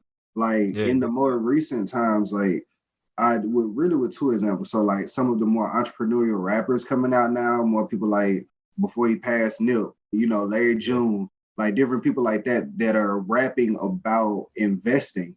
Like that, right. I definitely appreciate that balance, number one. And I feel like there's no coincidence that a lot more people that are liking that music and being exposed to that music are also interested in these same lanes of like entrepreneurship and stuff. Like people try to downplay it and act like it doesn't really affect you, but like the content and the media that you like take in affects you, and it like changes your thinking. Like that was one thing I know we really tried to do with Black Wealth Renaissance, was show initially videos of popular people, your Meek Mills, your Rick Rosses, like talking about investing, talking about what they were doing, and to make it more of a popular thing. And I've always said that, like, at the point where it becomes where people are rapping about a Black-owned watch brand the same way they rap about Patek's or like other shit like that, that's when we'll be at that point. That's when we'll be like dang near, you know what I'm saying, getting to that point where the mentality will switch once it becomes cool to support Black. But I feel like the hip hop scene has the power to make it cool to support Black. They just may or may not want to do it. Like it's such a frustration, like watching this, like, man, the same way like you rapping about Gucci or Hennessy, you could be rapping about Ace of Spades and some other Black brand. Like that's all I need from you right now. And it could change so many people's mentalities. Like I definitely agree. And it ain't even like they don't want to all the time. Like they being controlled. And what pisses me off is that's why a lot of my criticism is to the fans, because I'm a markets guy. I'm supply and demand, right? Like if we demanded better and we said, nah, I'm good off of that, then they got to give us better, like bottom line. So like that's why I direct most of my criticism at the fans, because I'm like, yo, why are y'all accepting this? Is this what you think is dope? You know what I'm saying? And like, everybody got their guilty pleasures. Like, and I mean, personally, I'm to the point now where I just can't really listen to like, if there's no kind of purpose at all, I can't listen to it at all. Like straight up, just get it out. But obviously everybody got their guilty pleasures. So, you know, do what you got to do. But it's gotten out of control. And the worst part is like, we know it. I think like I have these talks with people and they tell me I'm right, but they don't change anything. They still just go with the status quo and go with what they say is cool. So like, that's the part that pisses me off the most. It's like, we know Like, we know. Come on, man. Our music is all about the worst shit out. You know what I'm saying? Like, why is our music the only, and not that like rock don't have professional themes, but they don't prop that up to be, the face of their music. Like, I got white friends. One of them was sharing me this band, and they're like a play band. Like, well, not like, I mean, they're a real band, but like they make sexual. They make like sexual songs and like joke songs and shit. Like, right. And the whole time I'm listening to it, I'm thinking like the fact that they can categorize it and see it as a joke and see it as not as like I'm only listening to this because I know what it is. It's clownish and I want to laugh real quick. Like, we don't have that mindset for hip hop, and that drives me crazy. It's like, yo, we know this shit is trash, and we know it's not like real. I mean, we know that they're clowning. We know that they renting this, and we know that they are just propping up the worst stereotypes so that they can get money off our backs. And we just keep going with it. And it's so annoying. It's like the one lady, Jane Lynch or whatever, the lady, that ain't her name. The one white lady that be schooling all the other white people on like putting on racism classes and shit. Oh, yeah. She had the exercise where she was like, she was in like the auditorium with all the white people talking about like, if you would want you or your kids to experience the same thing that black people experienced, then stand up. And nobody stood up, right? Like, I guarantee you I could have that exercise with black people to be like, yo, if you actually think the themes of the shit you're listening to is good and you would want your kids listening to it, please stand up. And I bet you they wouldn't stand up. You know what I'm saying? And it's like, we know that we know it's problematic, but we overlook it because it's black people doing it, right? And we feel that, we should support the black people that have success because at the end of the day, they're successful, whether I like it or not, whatever they're talking about, they found success. So the people are going to gravitate to that because it looks like us. It ain't another white man on TV. It's a black person with money. So I get all that. But like, at some point, we got to start having real conversations. And it can't just always be, oh, it's just entertainment. Oh, it's just music. Oh, you need to raise your own kids. Oh, they're not really role models. Like, these cop-outs can't keep being the answers when, oh my God, when we know that like the shit is not constructive, like straight up. And we always get well, it ain't making me go kill anybody, blah, blah, blah. But like, there are people that are victims to it. Yeah. And obviously that person needs to have personal accountability and should have made better decisions. But at the same time, like, we stop trying to act like this trillion, I'm guessing the music industry is $1 trillion industry, billion, whatever. Stop acting like this huge industry isn't pulling strings and shit, especially when you look at what they're giving us. Like, why are y'all giving us that? And y'all giving the white people Ariana Grande and Miley Cyrus and shit, and then all of our representation is just City Girls and Migos, and you know what I'm saying? Like, everybody's favorite rapper is Young Thug, and then they complain that we get portrayed as thugs. This shit don't add up. You know what I mean? Like, it don't add up. So I'm not blaming hip hop for nothing. I'm not naive, and I'm not, a scapegoater, none of that shit. Like, nah, America's fucked up, and it's been fucked up for black people for a long time, which has lended itself to why hip hop is the brainwashing mechanism it's become. Like, let's have real talks, and let's not just accept status quo because it's another black person doing it. Let's look for other black people that are actually holding us down. They clown Kendrick, and it's like, fuck is wrong with y'all? His whole catalog has been nothing but for us, and y'all want to ask him to tweet about George Floyd. Like, shut the fuck up. Shit is crazy. And I had to say so. I'm sorry. I said, oh my God, I didn't mean to interrupt you. But like, I damn near had a fight with somebody about that role model shit. Like, like we were hard down arguing. I agree with you so much because we were hard down arguing because I was using her for an example with something as far as like Cardi B. And I think that epitomizes like the example of what you were talking about. Like, so yes, successful. Yes, great selling artist, this, that, and the third. Huh. But it's like, you can't say that it's all for entertainment and all for fun and she's not trying to be a role model. When Joe Biden had a whole sit down with her, it's supposed to be like a representative of black people. It's like, bro, They didn't go and talk to Eminem as a representative of white people. Like they went and found somebody that they actually, and I hate to put it this way, but respected of their culture, that knew what they were talking about. Not to say that Cardi B doesn't, but it's like she say she's not a politician. She say she's not that, that vibe. So it's like, why was that even the person that you went to if you weren't trying to take advantage of people? Because they know. That's because they know. That's the main cop out people go to. Oh, they're not role models. Oh, it's just entertainment. This, that, and the third. It's like, well, then why are we still propping these people up to be our representatives? And you can't keep saying that when our whole timeline is nothing about what this rapper did or what this rapper's girlfriend did. It's like, yeah, I'll be trying to say is they're not important, yet they dictate your life. So which one is it? You know what I'm saying? It's annoying. And we have a special issue with it because Black culture and hip hop culture are so close. You know what I mean? It's not just music with us. It is not. And I hate when people try to say that shit. It's the most annoying, like, cop out in the world. It's just music. Like, no, it's not, man. We listen to hours a day. It's what we talk about with our friends. It's how we dress. It's how we talk. It's what is the trend at the time. Like, stop with the it's just music thing, man. And that just takes away the power of music. Like I always tell people, music is natural. Music is a natural thing, right? Like there's people out in the middle of nowhere, tribes in Africa that make music with sticks and stuff, right? Like that is nature. So like, that's why we love music so much.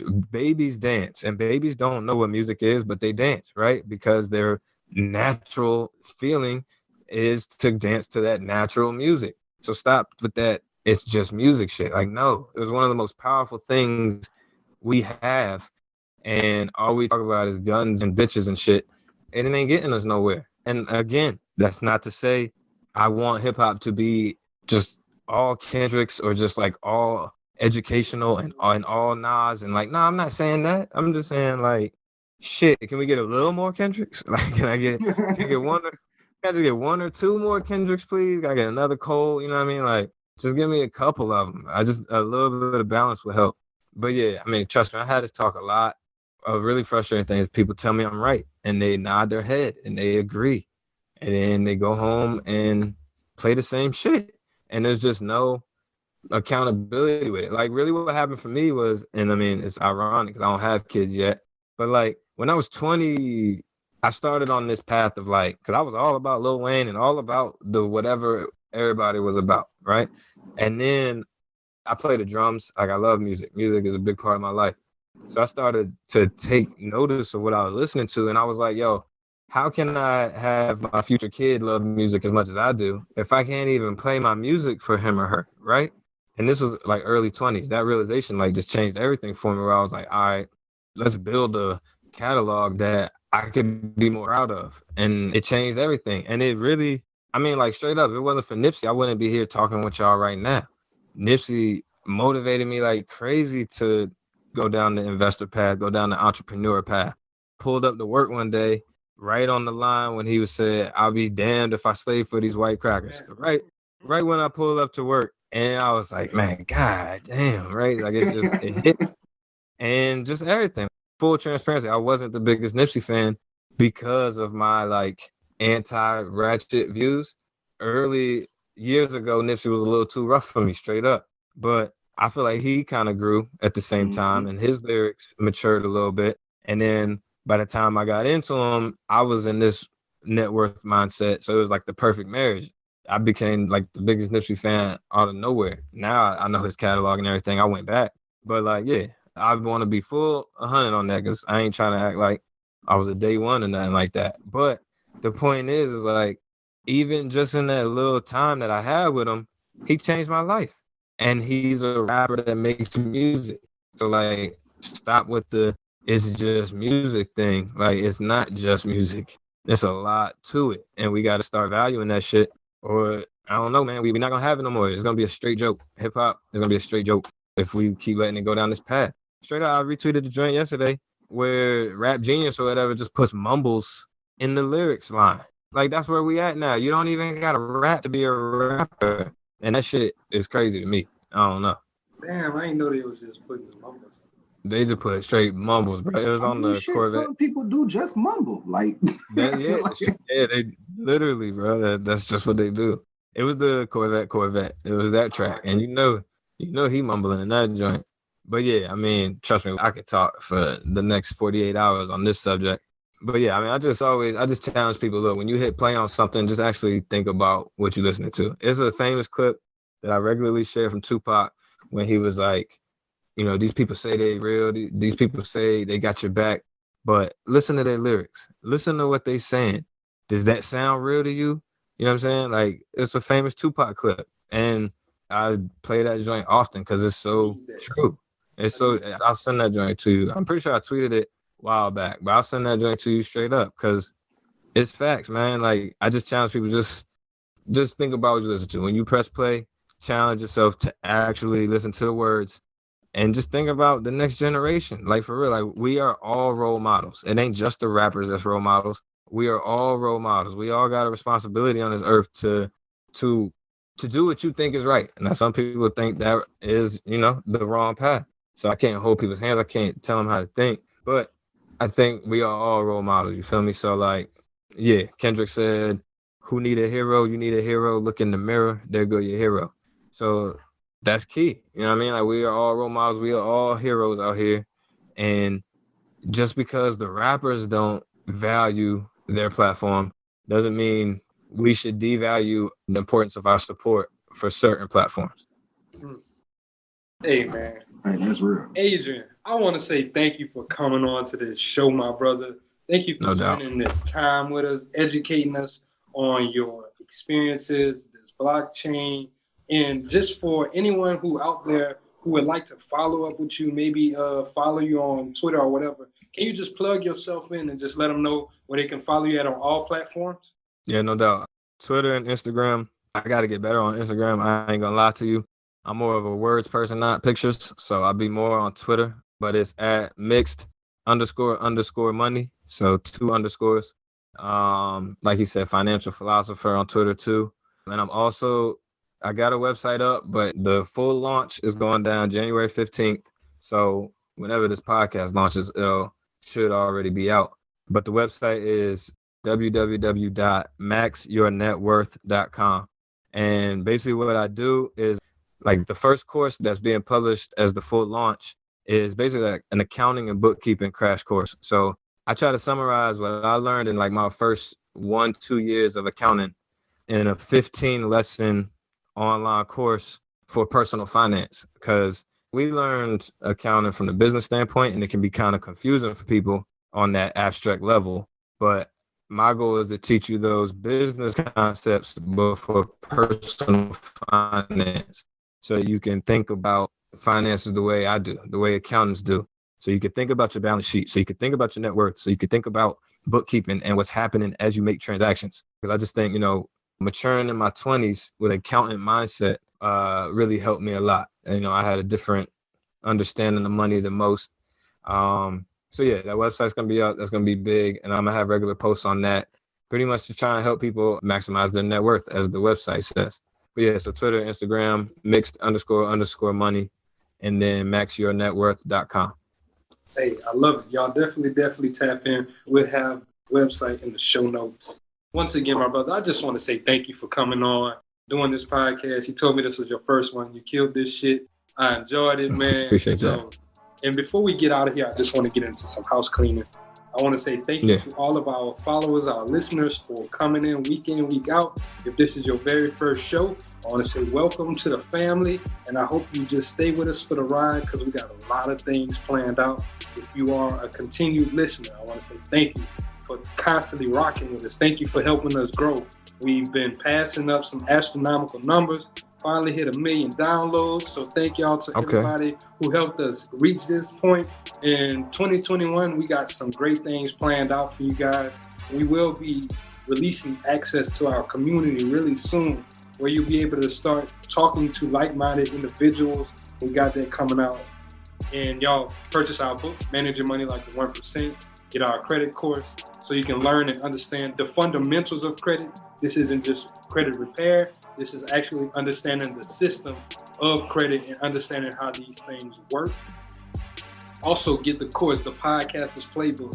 If you like what you listen to, if you like some of the things that we're doing, I'm giving away all the game, all the gems, and to everything that we do behind the scenes to make this show come together, so y'all can tap into that course and be on the lookout for everything else that we have planned out. Jared, what you got? Man, like he said, just check out all that stuff that he just mentioned. Definitely be on the lookout for the access to that community. We're going to be trying to get a community of like-minded individuals that are going to be able to share resources and everything together. As far as this episode, I'm really happy that we were able to speak with you today, my brother. I've been a big fan from your Twitter and everything. Like I said, that man got some great tweets. Y'all go follow him. Yeah. And thank you for all the gems and stuff that you dropped today about the cryptocurrency. I was actually able to go ahead and like buy me some Bitcoin. I definitely didn't even know how that worked. Yeah, no, hey, while on the pod, I ain't gonna lie to y'all. While I was looking out, I definitely went and caught me some Bitcoin because I didn't know how. But the man just explained it so regular. Like he explained it so simply on the pod. I had to. I'm sorry. I had a little money in my Cash App. I went and got it done. But either way, shout out to you, my brother. And thank you for all the information that you.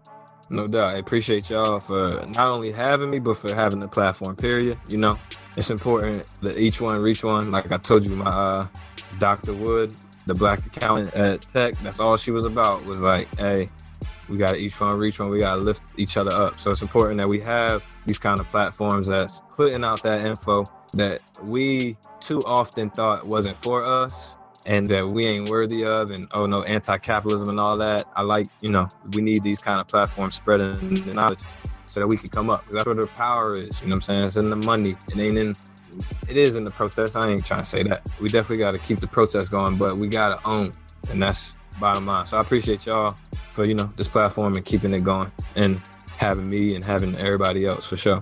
Thank you, bro. Thank you. Really, really appreciate it. Well, until next time, y'all, thank y'all for kicking with us.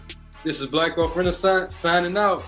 Peace. I got money on my mind. I'm just trying to get some dough. I ain't picking up my line unless it's money on the phone. Gotta get it on the daily. All I want is dubs. You know what I'm on. I've been chasing after paper. All I know is run money marathon. McDonald's has entered a Minecraft movie universe, and Grimace, Birdie, and Hamburglar just spawned as new collectibles in the overworld.